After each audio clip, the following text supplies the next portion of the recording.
ಒಂದ್ಸತಿ ಒಟ್ಟಾಗಿ ನನ್ನ ಜೊತೆ ಹೇಳಿ. ಓಂ ಶ್ರೀ ಸತ್ಯನಾರಾಯಣ ಸ್ವಾಮಿಯೇ ನಮಃ.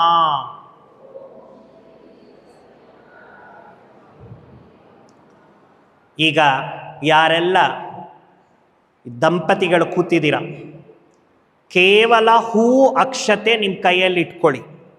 ನಾನು ಹೇಳಿದಾಗ ನಿಮಗೆ ಏನು ಬರೀ ಖಾಲಿ ಪ್ಲೇಟ್ ಇದೆ ಅದರಲ್ಲಿ ಹಾಕಬೇಕು. ನಾನು ಹೇಳಿದಾಗ ಬರೀ ಹೂ ಅಕ್ಷತೆ ನಿಮ್ಮ ಕೈಯಲ್ಲಿ ಇಟ್ಕೋಬೇಕು. ನಾನು ಹೇಳಿದಾಗೆ ಸಮರ್ಪಿಸಬೇಕು. ಎಲ್ಲರೂ ಹೂ ಅಕ್ಷತೆ ಕೈಯಲ್ಲಿ ಇಟ್ಕೊಳ್ಳಿ. ಪ್ರತಿ ಸತಿನೂ ಹೂ ಅಕ್ಷತೆ ನಿಮ್ಮ ಕೈಯಲ್ಲಿ ಇರಬೇಕು ನಾನು ಹೇಳಿದಾಗ. ನೀವೇನು ಮಾಡಬೇಡಿ. ಕತೆ ಕಡೆ ಗಮನ ಕೊಡೋಣ.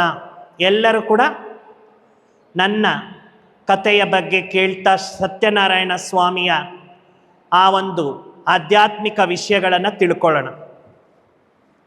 ಶ್ರೀ ಸತ್ಯನಾರಾಯಣ ಸ್ವಾಮಿ ಈ ಒಂದು ಕತೆ 2000 ವರ್ಷಗಳ ಹಿಂದೆ ನೈಮಿಷಾರಣ್ಯ ಆಶ್ರಮದಲ್ಲಿ ಮೊದಲು ಒಬ್ಬ ಮಹಾಮುನಿ ತನ್ನ ಒಂದು ಶಿಷ್ಯರಿಗೆ ಬೋಧಿಸಿದ್ರು ಅಂತ ಕಥೆಯ ಚರಿತ್ರೆಯಲ್ಲಿ ಇದೆ. ಈ ಕತೆ ಯಾಕೆ ಕೇಳ್ರಿ ಅಂತಾರಂದರೆ, ಈ ಕಥೆಯಲ್ಲಿ ಮಾನವರಾಗಿ ಹುಟ್ಟಿರ್ತಕ್ಕಂಥವರ ಪ್ರತಿಯೊಬ್ಬರ ಮನಸ್ಸನ್ನು, ಬುದ್ಧಿಯನ್ನು, ಸಂಸ್ಕಾರವನ್ನು, ಆತ್ಮವನ್ನು, ಚರಿತ್ರೆಯನ್ನು ಪರಿವರ್ತನೆ ಮಾಡ್ತಕ್ಕಂತಹ ಒಂದು ಶಕ್ತಿ ಈ ಕತೆಗಿದೆ. ಅದಕ್ಕೆ ಕಥೆಯ ಜೊತೆಗೆ ಆಧ್ಯಾತ್ಮಿಕ ರಹಸ್ಯ ತಿಳ್ಕೊಂಡಾಗ ನಮಗೆ ಇಷ್ಟು ಈ ಕಥೆಯಲ್ಲಿ ಬೇಕಾಗಿರೋದಿದೆಯಾ ಅಂತ ಅರ್ಥ ಆಗತ್ತೆ. ಹಾಗಾದರೆ ನಾವು ಕಥೆಯನ್ನೂ ಕೇಳೋಣ, ಆಧ್ಯಾತ್ಮಿಕ ರಹಸ್ಯವನ್ನೂ ಕೇಳೋಣ, ಜೊತೆಗೆ ದೇವರಿಗೆ ಹೂವು ಅಕ್ಷತೆಯನ್ನು ಅರ್ಪಿಸ್ತಾ ಇರೋಣ. ನೈಮಿಷಾರಣ್ಯ ಆಶ್ರಮದಲ್ಲಿ ಒಬ್ಬ ಮಹಾಮುನಿ ತನ್ನ ಶಿಷ್ಯರಿಗೆ ಈ ಕಥೆಯನ್ನು ಬೋಧಿಸಿದ ಸ್ವಲ್ಪ ದಿನದಲ್ಲೇ ಆ ಶಿಷ್ಯಂದರು ತುಂಬ ಚರಿತ್ರವಂತರು, ಬುದ್ಧಿವಂತರು ಆಗ್ತಾರೆ. ಅವರ ಮಾತ್ಪಿತರು, ಆ ಮಕ್ಕಳ ತಂದೆ ತಾಯಿ, ನಮ್ಮ ಮಕ್ಕಳಲ್ಲಿ ಇಷ್ಟು ಪರಿವರ್ತನೆ ಹೇಗೆ ಬಂತು ಅಂದಾಗ ಆ ಮಹಾಮುನಿಗಳಿರ್ತಾರೆ, ಇದು ಆ ಸತ್ಯನಾರಾಯಣ ಸ್ವಾಮಿ ಕಥೆಯ ಮಹಿಮೆ ಅಂತ. ಹಾಗಾದರೆ ಈ ಕತೆ ಮಾನವರಲ್ಲಿ ಇಷ್ಟು ಪರಿವರ್ತನೆ ತರುವುದಾದ್ರೆ ಇನ್ನೂ ಈ ಕಥೆಯಲ್ಲಿ ಏನು ಫಲ ಸಿಗುತ್ತೆ ಅಂತ ಹೇಳಿ ಅನ್ವೇಷಣೆ ಮಾಡ್ತಾರೆ. ಆಗ ಒಬ್ಬ ಬ್ರಾಹ್ಮಣ ತುಂಬ ಬಡವನಾಗಿರ್ತಾನೆ.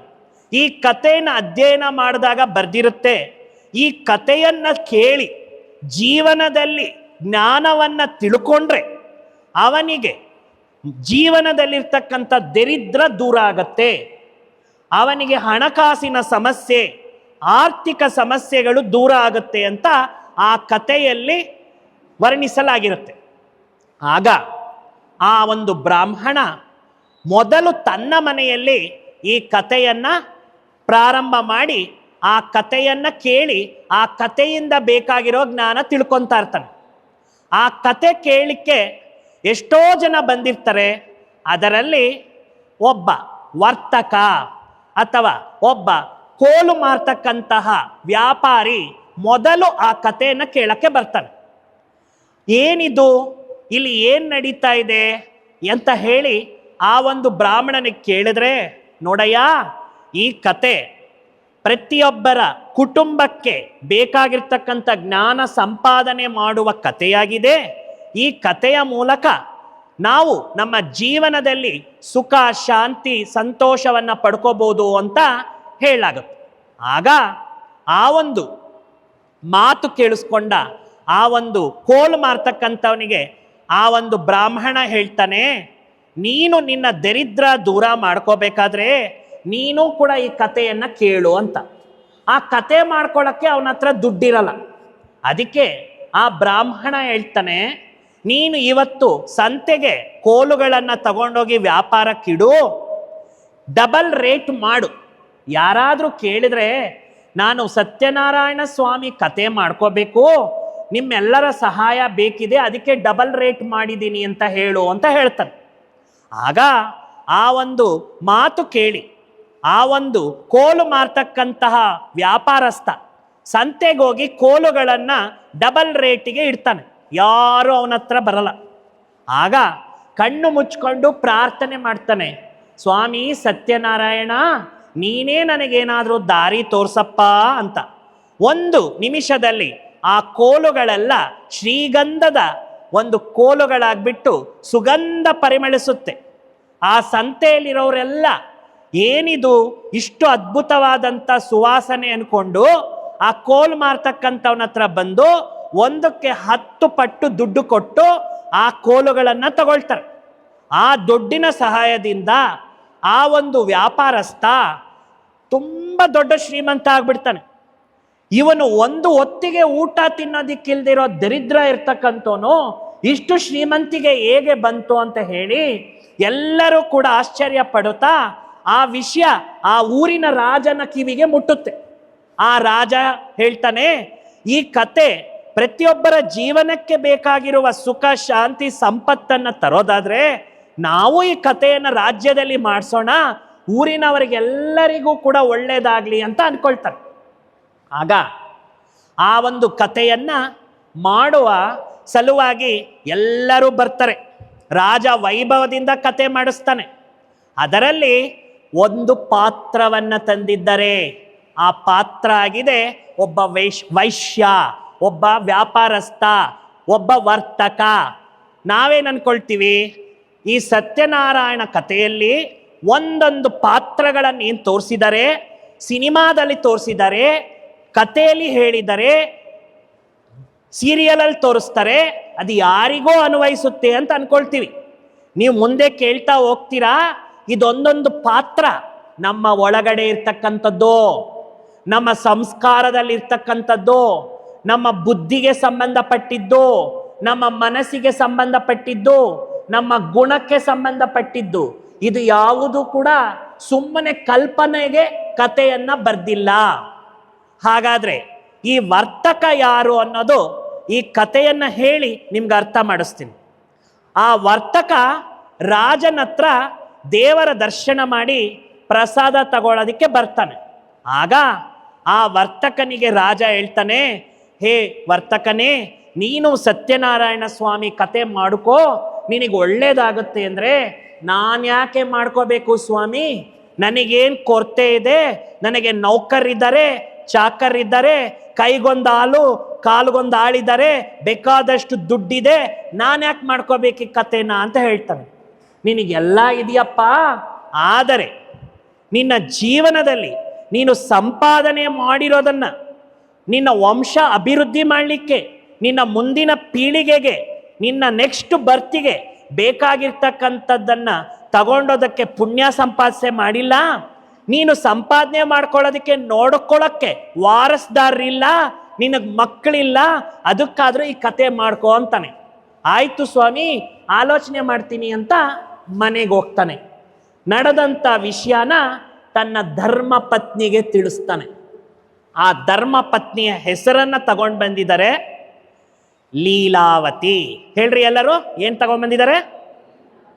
ಹಾಗಾದ್ರೆ ಇಷ್ಟು ಕತೆ ನಾನು ಹೇಳಿರೋದು ಯಾವುದಕ್ಕೆ ಸಂಬಂಧಪಟ್ಟಿದ್ದು ಅಂತ ನಿಮಗೆ ಹೇಳ್ತೀನಿ. ಎಲ್ಲರೂ ಒಮ್ಮೆ ನನ್ನ ಜೊತೆಯಲ್ಲಿ ಓಂ ಶ್ರೀ ಸತ್ಯನಾರಾಯಣ ಸ್ವಾಮಿಯೇ ನಮಃ ಅಂತ ಹೇಳಿ ದೇವರ ಮುಂದೆ ಆ ಹೂವು ಅಕ್ಷತೆಯನ್ನು ಅರ್ಪಿಸಿ. ಎಲ್ಲ ಹೇಳಿ, ಖಾಲಿ ಪ್ಲೇಟಲ್ಲಿ ಹಾಕಿ. ನೀವು ಹೇಳಿ, ಗಟ್ಟಿಯಾಗಿ ಹೇಳಿ, ಓಂ ಶ್ರೀ ಸತ್ಯನಾರಾಯಣ ಸ್ವಾಮಿಯೇ ನಮಃ. ಮತ್ತೆ ಹೂವು ಅಕ್ಷತೆ ತಗೊಳ್ಳಿ, ಮತ್ತೆ ಹೂವು ಅಕ್ಷತೆ ತಗೊಳ್ಳಿ, ಹಾಗೇನೆ ಇಟ್ಕೊಳ್ಳಿ. ನಾನು ಹೇಳುವ ಕಥೆಯನ್ನು ಕೇಳಿಸ್ಕೊಳ್ಳಿ. ನಾನು ಈಗಾಗಲೇ ಹೇಳಿದೆ, ಯಾವ ಆಶ್ರಮನ ತೋರಿಸಿದಾರಮ್ಮ ಸತ್ಯನಾರಾಯಣ ಕಥೆಯಲ್ಲಿ? ನೈಮೇಶ್ ಅರಣ್ಯ ಆಶ್ರಮ. ನಾವೇನು ಅನ್ಕೊಳ್ತೀವಿ, ಇದು ಕೇವಲ ಭೌತಿಕವಾಗಿ ವರ್ಣಿಸಿರೋದಷ್ಟೇ ಅಂತ. ಏನಕ್ಕೆ ಈ ಹೆಸರನ್ನ ತಂದ್ರು? ನೈಮೇಶ್ ಅಂದ್ರೆ ಏನು ಅಂದ್ರೆ, ಹೇ ಮಾನವರೇ, ನೀವು ಮನುಕುಲದಲ್ಲಿ ಎಲ್ಲರೂ ಕೂಡ ಬಂದಿದ್ದೀರಾ. ನಿಮ್ಮ ಮನಸ್ಸನ್ನ ಒಂದು ಸೆಕೆಂಡ್ ಆದರೂ ನಿಮ್ಮ ಮನಸ್ಸನ್ನ ಆತ್ಮದಲ್ಲಿ ಇಡ್ತಾ ಇದ್ದೀರಾ. ನಿಮ್ಮನ್ನ ನೀವು ಆತ್ಮವೆಂದು ತಿಳ್ಕೊಂಡಿದ್ದೀರಾ. ಒಂದು ಸೆಕೆಂಡ್ ಆದರೂ ನಿಮ್ಮ ಕಣ್ಣಿನ ರೆಪ್ಪೆಗಳು ಮುಚ್ಚೋ ಅಷ್ಟೊತ್ತಿಗೆ ನೀವು ಆತ್ಮ ಅಂತ ತಿಳ್ಕೊಂಡು ಈ ದೇಹವನ್ನ ಮರೆತು ಆ ಭಗವಂತನಲ್ಲಿ ಬುದ್ಧಿ ಜೋಡಿಸಿದಾಗ ನಿಮ್ಮ ಮನಸ್ಸು ಅರಣ್ಯ. ಅರಣ್ಯ ಅಂದ್ರೆ ನಾವೇನು ಅನ್ಕೊಳ್ತೀವಿ, ನಿರ್ಜನ ಪ್ರದೇಶ ಅಂತ. ಅದು ಭೌತಿಕ ಅರ್ಥ. ಆಧ್ಯಾತ್ಮಿಕ ಅರ್ಥ ಏನು ಅಂದ್ರೆ, ನಾವು ಒಂದು ನಿಮಿಷದಲ್ಲಿ ನಮ್ಮ ಮನಸ್ಸನ್ನ ಆತ್ಮನೆಂದು ತಿಳಿದು ಭಗವಂತನ ಜೊತೆಗೆ ಜೋಡಿಸಿದಾಗ ಅರಣ್ಯದಲ್ಲಿರುವಂತಹ ಶಾಂತಿ ನಮ್ಮಲ್ಲೂ ಬರುತ್ತೆ ಅಂತ. ಅದಕ್ಕೆ ಆಶ್ರಮ ಅಂತ ಹೇಳಿದ್ರು. ನಾವೆಲ್ಲರೂ ಕೂಡ ಭಕ್ತಿ ಮಾರ್ಗದಲ್ಲಿ ದೇವಸ್ಥಾನಗಳಿಗೆ ಹೋಗ್ತೇವೆ, ಆಶ್ರಮಗಳಿಗೆ ಹೋಗ್ತೇವೆ, ತೀರ್ಥ ಸ್ಥಾನಗಳಿಗೆ ಹೋಗ್ತೇವೆ, ಎಲ್ಲೆಲ್ಲೋ ಯಾತ್ರೆ ಮಾಡ್ಕೊಂಡು ಬರ್ತೀವಿ.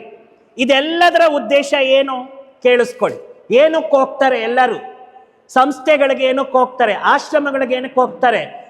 ಪುಣ್ಯಕ್ಷೇತ್ರಗಳಿಗೆ ಏನಕ್ಕೆ ಹೋಗ್ತಾರೆ? ತೀರ್ಥ ಸ್ಥಾನಗಳಿಗೆ ಏನಕ್ಕೆ ಹೋಗ್ತಾರೆ ಅಂದ್ರೆ, ಪ್ರತಿಯೊಬ್ಬರಿಗೂ ಈ ಮಾನವ ಶರೀರದಲ್ಲಿ ಆತ್ಮ ಇರುವಾಗ 5 ಗುಣಗಳ ಅವಶ್ಯಕತೆ ಇದೆ. ಎಷ್ಟು ಗುಣಗಳು? ಎಲ್ಲರೂ ಹೇಳ್ಬೇಕು, ಎಷ್ಟು ಗುಣ ಯಾವುದು ಅಂತ. ಒಂದನೇದು, ಯಾತಕ್ಕೆ ದೇವಸ್ಥಾನಕ್ಕೆ ತೀರ್ಥಯಾತ್ರೆಗೆ ಹೋಗ್ತಾರೆ ಅಂದ್ರೆ, ಪ್ರತಿಯೊಬ್ಬರು 24 ಗಂಟೆ ದೇಹಕ್ಕೆ ಬೇಕಾಗಿರೋದೇ ಸಂಪಾದನೆ ಮಾಡ್ಕೊತಾ ಇದ್ದಾರೆ, ಅದರಲ್ಲೇ ಸಮಯ ಹೋಗ್ತಾ ಇದೆ. 1 ಗಂಟೆಯಾದರೂ ಆತ್ಮ ಸಂಪಾದನೆಗೆ ಯಾರೂ ಗಮನ ಕೊಟ್ಟಿಲ್ಲ. ಜೀವನದಲ್ಲಿ ಸ್ವಲ್ಪ ಸಮಯ ಆದರೂ ಒಳ್ಳೆಯ ಜ್ಞಾನ ಸಂಪಾದನೆ ಮಾಡಬೇಕು ಅಂತಾನೆ ಪ್ರತಿಯೊಬ್ಬರು ತೀರ್ಥಸ್ಥಾನಗಳಿಗೆ, ಪುಣ್ಯಕ್ಷೇತ್ರಗಳಿಗೆ ಹೋಗ್ತಾರೆ. ಎರಡನೇದು, ಈ ಕಲಿಯುಗದ ವಾತಾವರಣ ಅಪವಿತ್ರತೆಯಿಂದ ತುಂಬಿದೆ. ಈ ಅಪವಿತ್ರ ವಾತಾವರಣದಲ್ಲಿ ಸ್ವಲ್ಪ ಸಮಯ ಆದರೂ ಶುದ್ಧತೆ ಅನುಭವ ಮಾಡಕ್ಕೆ ಹೋಗ್ತಾರೆ. ಮೂರನೇದು, ಮನುಷ್ಯ ತಿಳಿದು ತಿಳಿಯದೆ ಬಹಳ ತಪ್ಪುಗಳನ್ನು ಮಾಡಿದ್ದಾನೆ.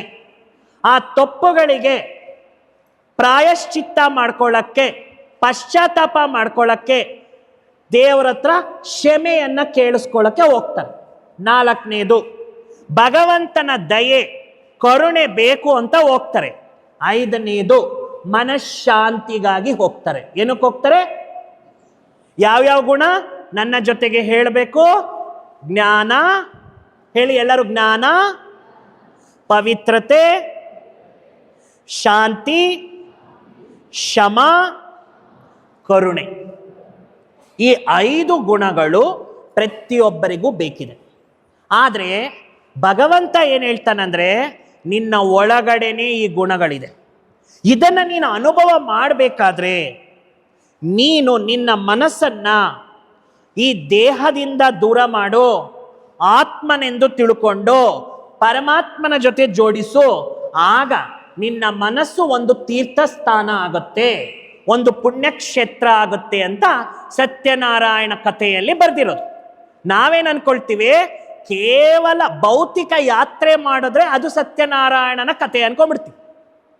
ಹಾಗಾದ್ರೆ ಸತ್ಯನಾರಾಯಣನ ಕಥೆಯಲ್ಲಿ ವರ್ತಕನ ಪಾತ್ರ ಯಾಕೆ ತೋರಿಸಿದ್ದಾರೆ ಅಂದ್ರೆ, ಆ ವರ್ತಕ ಇಡೀ ಜೀವನ ದುಡ್ಡು ಸಂಪಾದನೆ ಮಾಡೋದು, ಎತ್ತಿಡೋದು, ಯಾವುದೇ ರೀತಿಯ ಪುಣ್ಯ ಮಾಡಲ್ಲ, ಯಾವುದೇ ರೀತಿಯ ದಾನ ಧರ್ಮ ಮಾಡಲ್ಲ, ಯಾವುದೇ ರೀತಿಯ ಒಳ್ಳೆಯ ಕಾರ್ಯಗಳಲ್ಲಿ ಪಾಲ್ಗೊಳ್ಳಲ್ಲ, ಯಾರಿಗೂ ಕೂಡ ಸ್ವಲ್ಪ ಕೂಡ ಸಹಾಯ ಮಾಡಲ್ಲ. ಒಂದು ರೀತಿಯಲ್ಲಿ ಹೇಳಬೇಕು ಅಂದರೆ ಜಿಪುಣತನ. ಅಂಥ ವರ್ತಕ ಆ ಪಾತ್ರವನ್ನು ತೋರಿಸಿದ್ದಾರೆ. ಅವನಿಗೆ 24 ಗಂಟೆ ಅದರಲ್ಲೇ ಮುಳುಗಿರ್ತಾನೆ. ಮುಂದೆ ಏನು ಮಾಡಬೇಕು ಅನ್ನೋದ್ರ ಬಗ್ಗೆ ಗಮನ ಕೊಡಲ್ಲ. ಈ ಪಾತ್ರ ವರ್ತಕನ ಪಾತ್ರ ತೋರಿಸಿದ್ದಾರೆ ಸತ್ಯನಾರಾಯಣ ಕಥೆಯಲ್ಲಿ. ನಾವೇನು ಅನ್ಕೊಳ್ತೀವಿ, ಓ ಯಾರ್ದೋ ವರ್ತಕ ಅಲ್ಲ ಆತ್ಮೀಯರೇ, ಇದು ನಮ್ಮ ಒಳಗಡೆ ಇರ್ತಕ್ಕಂಥದ್ದು. ನಾವು ಅಷ್ಟೇ 24 ಗಂಟೆ ನಮ್ಮ ಸಮಯವನ್ನ ಎಲ್ಲಿ ಕೊಡ್ತಾ ಇದ್ದೀವಿ ಅಂದರೆ ದೇಹಕ್ಕೆ ಕೊಡ್ತಾ ಇದ್ದೀವಿ. ತಿನ್ನಕ್ಕೆ, ಕುಡಿಯೋಕ್ಕೆ, ಅಲ್ಲಿ ಓಡಾಡಕ್ಕೆ, ಇಲ್ಲಿ ಓಡಾಡಕ್ಕೆ, ಟಿವಿ ನೋಡಕ್ಕೆ, ಮೊಬೈಲ್ ನೋಡಕ್ಕೆ, ಇದಕ್ಕೆ ಕೊಡ್ತಾ ಇದ್ದೀವಿ. ಯಾರಾದರೂ ಅಣ್ಣಂದ್ರೆ, ಅಕ್ಕಂದ್ರೆ, ಬನ್ನಿ ಸ್ವಲ್ಪ ಜ್ಞಾನ ತಿಳ್ಕೊಳ್ಳಿ, ನಿಮ್ಮ ಮನಃಶಾಂತಿ ಪಡ್ಕೊಳ್ಳಿ, ಒಳ್ಳೆಯ ಸಂಸ್ಕಾರ ಕಲ್ತ್ಕೊಳ್ಳಿ ಅಂದರೆ, ನನಗೆ ತುಂಬ ಚಿಕ್ಕ ವಯಸ್ಸು, ಈಗ ಬರೋಕ್ಕಾಗಲ್ಲ ಅಂತಾರೆ. ಸ್ವಲ್ಪ ಏಜ್ ಆದಮೇಲೆ ಕರೆದಾಗ ಏನು ಹೇಳ್ತಾರೆ ಗೊತ್ತಾ? ನನಗೆ ಲೈಫ್ ಸೆಟ್ಲ್ ಆಗಿಲ್ಲ ಅಂತಾರೆ. ಲೈಫ್ ಸೆಟ್ಲ್ ಆದ್ಮೇಲೆ ಏನು ಹೇಳ್ತಾರೆ ಗೊತ್ತಾ? ನನಗೆ ಇನ್ನ ಚಿಕ್ಕ ಮಕ್ಕಳು ಅಂತಾರೆ. ಚಿಕ್ಕ ಮಕ್ಕಳು ದೊಡ್ಡವರಾದ್ಮೇಲೆ ಏನು ಹೇಳ್ತಾರೆ ಗೊತ್ತಾ? ಆ ಮಕ್ಕಳು ಸೆಟ್ಲ್ ಆಗ್ಬೇಕು ಅಂತಾರೆ. ಆ ಮಕ್ಕಳು ಸೆಟ್ಲ್ ಆದ್ಮೇಲೆ ಏನು ಹೇಳ್ತಾರೆ ಗೊತ್ತಾ? ನನ್ನ ಮೊಮ್ಮಕ್ಕಳು ನೋಡ್ಕೊಳ್ಳೋರು ಯಾರಿಲ್ಲ ಅಂತಾರೆ. ಆ ಮೊಮ್ಮಕ್ಕಳಿಗೂ ಕೂಡ ಸ್ವಲ್ಪ ದೊಡ್ಡವರಾದ್ಮೇಲೆ ಏನು ಹೇಳ್ತಾರೆ ಗೊತ್ತಾ? ನಾನು ಬರಬೇಕು ಅಂತಿದ್ದೀನಿ, ಬೆನ್ನು ನೋವು, ಮೊಣಕಾಲು ನೋವು, ನನ್ನ ಕಣ್ಣು ದೃಷ್ಟಿ ಮಂದ ಆಗಿದೆ, ಈ ರೀತಿ ಹೇಳ್ತಾ ಹೇಳ್ತಾ ಹೇಳ್ತಾ ಒಂದು ದಿವಸ ಈ ದೇಹದಲ್ಲಿರುವಂತ ಆತ್ಮ ಹೊಟ್ಟೋಗುತ್ತೆ. ಹಾಗೆ ಯಾವ ಸಂಸ್ಕಾರ ತಗೊಂಡೋಗ್ತೀವಿ, ಯಾವ ಗುಣ ತಗೊಂಡೋಗ್ತೀವಿ, ಅದಕ್ಕೆ ಸತ್ಯನಾರಾಯಣ ಕಥೆಯಲ್ಲಿ ಆ ವರ್ತಕನ ಪಾತ್ರ ತೋರಿಸಿರೋದು. ಆ ವರ್ತಕ ಜೀವನ ಪೂರ್ತಿ ಪೋಸ್ಟ್ಪೋನ್ ಮಾಡ್ತಾನೆ. ಏನ್ ಹೇಳಿದ್ರು ವಾಯ್ದೆ, ಆಮೇಲೆ ಆಮೇಲೆ ಆಮೇಲೆ ಹಾಗೆ ನಾವು ಮಾಡ್ತಾ ಇದ್ದೀವಿ. ಈ ತಪ್ಪು ಮಾಡಬೇಡ್ರಿ ಅಪ್ಪ ಅಂತ ಹೇಳಲಿಕ್ಕೆ ನಮ್ಮ ಪೂರ್ವಿಕರು ಸತ್ಯನಾರಾಯಣ ಕಥೆ ಕೇಳ್ರಪ್ಪ ಅಂತ ಹೇಳಿದ್ರು. ಅರ್ಥ ಆಯ್ತಾ ನಿಮ್ಗೆಲ್ರಿಗೂ ಕೂಡ? ಹಾಗಾದ್ರೆ ಈ ಕಥೆಯ ಮುಂದಿನ ಭಾಗಕ್ಕೆ ಹೋಗೋಣ. ಎಲ್ಲರೂ ಒಂದ್ಸತಿ ಸಂಕಲ್ಪ ಮಾಡಿ ದೇವರಿಗೆ ಸಮರ್ಪಿಸಿ ಓಂ ಶ್ರೀ ಸತ್ಯನಾರಾಯಣ ಸ್ವಾಮಿ ನಮಃ ಹಾಕ್ರಿ. ಮತ್ತೆ ಹೂವಾಕ್ಷತೆ ತಗೊಳ್ರಿ. ನೀವೆಲ್ಲ ಅನ್ಕೋಬಹುದು ಏನಕ್ಕೆ ಈ ತರ ಹೇಳ್ತಾರೆ ಓಂ ಶ್ರೀ ಸತ್ಯನಾರಾಯಣ ಸ್ವಾಮಿ ನಮಃ ಅಂದ್ರೆ? ಓಂ ಅಂದ್ರೆ ಮಮ, ಮಮ ಅಂದ್ರೆ ನಾನು, ನಾನು ಅಂದ್ರೆ ಈ ದೇಹದಲ್ಲಿರುವ ಒಂದು ಶಕ್ತಿ, ನಾನು ಆತ್ಮ. ಶ್ರೇಷ್ಠ ಗುಣಗಳು, ಶ್ರೀ ಅಂದ್ರೆ ಶ್ರೇಷ್ಠ. ಯಾರ ಗುಣಗಳು? ಸತ್ಯನಾರಾಯಣ ಸ್ವಾಮಿ ಗುಣಗಳು ನಮ್ಮೆಲ್ಲರಲ್ಲೂ ಇದೆ. ಆ ಗುಣಗಳಿಗೆ ನಾನು ಗೌರವಿಸ್ತಾ ಇದ್ದೀನಿ.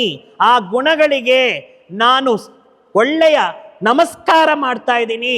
ಆ ಗುಣಗಳಿಗೆ ನಾನು ತುಂಬಾ ನನ್ನ ಒಳಗಡೆ ಇರೋದನ್ನ ಅರ್ಥ ಮಾಡ್ಕೊಳ್ತಾ ಇದ್ದೀನಿ ಅಂತ ತಿಳ್ಕೊಳ್ಳಕ್ಕೆ ನಮ್ಮ ಪೂರ್ವಿಕರು ಈ ಕತೆ ಕೇಳುವ ಪ್ರತಿ ಸಮಯದಲ್ಲೂ ಓಂ ಶ್ರೀ ಸತ್ಯನಾರಾಯಣ ಸ್ವಾಮಿಯೇ ನಮಃ ಅಂದ್ರು. ನಾವೇನ್ ಅನ್ಕೊಳ್ತೀವಿ, ಯಾರೋ ಐನೋರು ಯಾರೋ ಪೂಜಾರಿಗಳು ಮಂತ್ರ ಹೇಳ್ತಾರೆ, ಅಕ್ಷತೆ ಹಾಕಿದ್ರೆ ಮುಗ್ದೋಯ್ತು ಅನ್ಕೊಳ್ತೀವಿ. ಅಲ್ಲ, ಒಳಗಡೆ ಇರ್ತಕ್ಕಂಥ ಆತ್ಮ ಈ ಜ್ಞಾನನ ಕೇಳಿಸ್ಕೊಳ್ತಾ ಈ ಕಥೆಯನ್ನ ಕೇಳಿಸ್ಕೊಂಡು ಪೂಜೆ ಮಾಡಲಿ ಅಂತ ಅವ್ರು ಹೇಳಿದ್ದು. ನಾವು ಪೂಜೆ ಮಾಡ್ತಾ ಬಂದ್ವಿ, ಜ್ಞಾನ ಬಿಟ್ಬಿಟ್ಟು. ಅರ್ಥ ಆಯ್ತಲ್ಲ ಎಲ್ಲರಿಗೂ ಕೂಡ?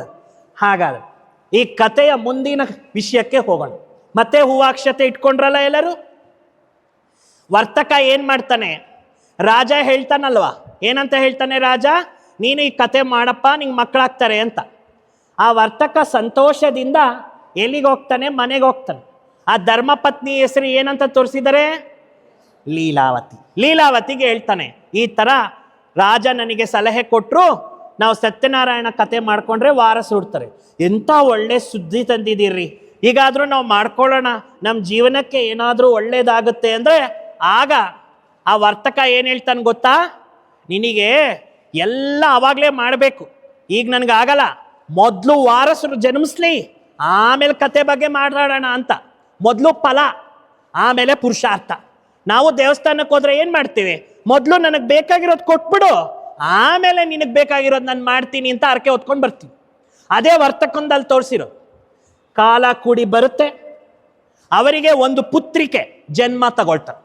ಆ ಪುತ್ರಿಕೆ ಹೆಸರನ್ನ ಆ ಕಥೆಯಲ್ಲಿ ಏನ್ ತಗೊಂಡು ಬಂದಿದ್ದಾರೆ ಅಂದ್ರೆ ಕಲಾವತಿ. ಹೇಳ್ರಿ ಎಲ್ಲರೂ, ಕಲಾವತಿ. ಆ ಕಲಾವತಿಗೆ ನಾಮಕರಣ ಮಾಡುವಾಗ ಆತನ ಧರ್ಮಪತ್ನಿ ಲೀಲಾವತಿ ಹೇಳ್ತಾಳೆ, ಈಗಾದ್ರೂ ನಾವು ಕತೆ ಮಾಡ್ಕೊಳ್ಳೋಣ ಅಂದ್ರೆ ನಮ್ಗೆ ಹುಟ್ಟಿರೋದೇ ಹೆಣ್ಮಗಳು, ಒಂದಿನ ಮದುವೆ ಮಾಡಿ ಕಳಿಸ್ಬೇಕು, ಮದುವೆ ಸಮಯದಲ್ಲಿ ನೋಡೋಣ ಬಿಡು ಅಂತ ಹೇಳಿ ಮತ್ತೆ ಪೋಸ್ಟ್ಪೋನ್ ಮಾಡ್ತಾನೆ. ಆ ಥರ ಪೋಸ್ಟ್ಪೋನ್ ಮಾಡಿ 25 ವರ್ಷಕ್ಕೆ ಒಂದು ಒಳ್ಳೆಯ ವರ ಅವರಿಗೆ, ಮಗಳಿಗೆ ಮದುವೆ ಮಾಡೋಕ್ಕೆ ಸಿಗ್ತಾನೆ. ಆ ಮದುವೆ ಮಾಡೋ ಟೈಮಲ್ಲಿ ಹೇಳ್ತಾರೆ ಕಲಾವತಿ ಲೀಲಾವತಿ, ಈಗಲಾದರೂ ನಾವು ಈ ಒಂದು ಸತ್ಯನಾರಾಯಣ ಕತೆ ಮಾಡೋಣ ಅಂದ್ರೆ ನಿನ್ಗೆಲ್ಲ ಆತ್ರ, ಈಗ ಮಾಡೋಕ್ಕಾಗಲ್ಲ, ನಾನು ನನ್ನ ಅಳಿಯನ ಜೊತೆಯಲ್ಲಿ ವಿದೇಶಕ್ಕೆ ಹೋಗಿ ಚೆನ್ನಾಗಿ ಸಂಪಾದನೆ ಮಾಡ್ಕೊಂಡು ಬರ್ಬೇಕು, ಆಮೇಲೆ ಈ ಕತೆ ಕೇಳಿಸ್ಕೊಳ್ಳೋಣ ಅಂತೇಳಿ ಮತ್ತೆ ಪೋಸ್ಟ್ಪೋನ್ ಮಾಡ್ತಾನೆ. ಎಷ್ಟು ವರ್ಷ ಪೋಸ್ಟ್ಪೋನು? 25 ವರ್ಷ. ಇದು ಕಥೆಯಲ್ಲಿ ತೋರಿಸಿದ್ದಾರೆ.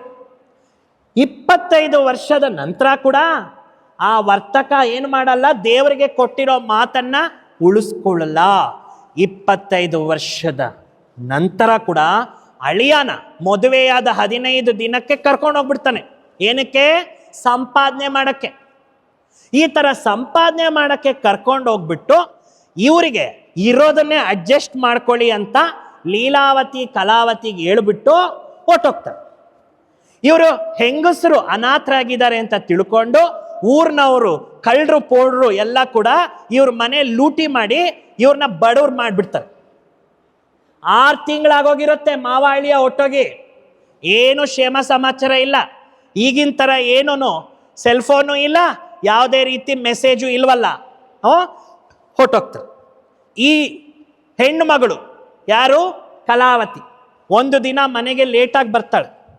ಅವರಮ್ಮ ಕೇಳ್ತಾರೆ, ದಿನಗಳೇ ಚೆನ್ನಾಗಿಲ್ಲಲ್ಲಮ್ಮ, ಯಾತಕ್ಕಮ್ಮ ಇಷ್ಟೊಂದು ತಡವಾಗಿ ಬಂದೆ ಅಂದರೆ, ಅಮ್ಮ ನಾನು ಎಲ್ಲೋ ಕಾಲಹರಣ ಮಾಡಕ್ಕೆ ಹೋಗಿಲ್ಲ.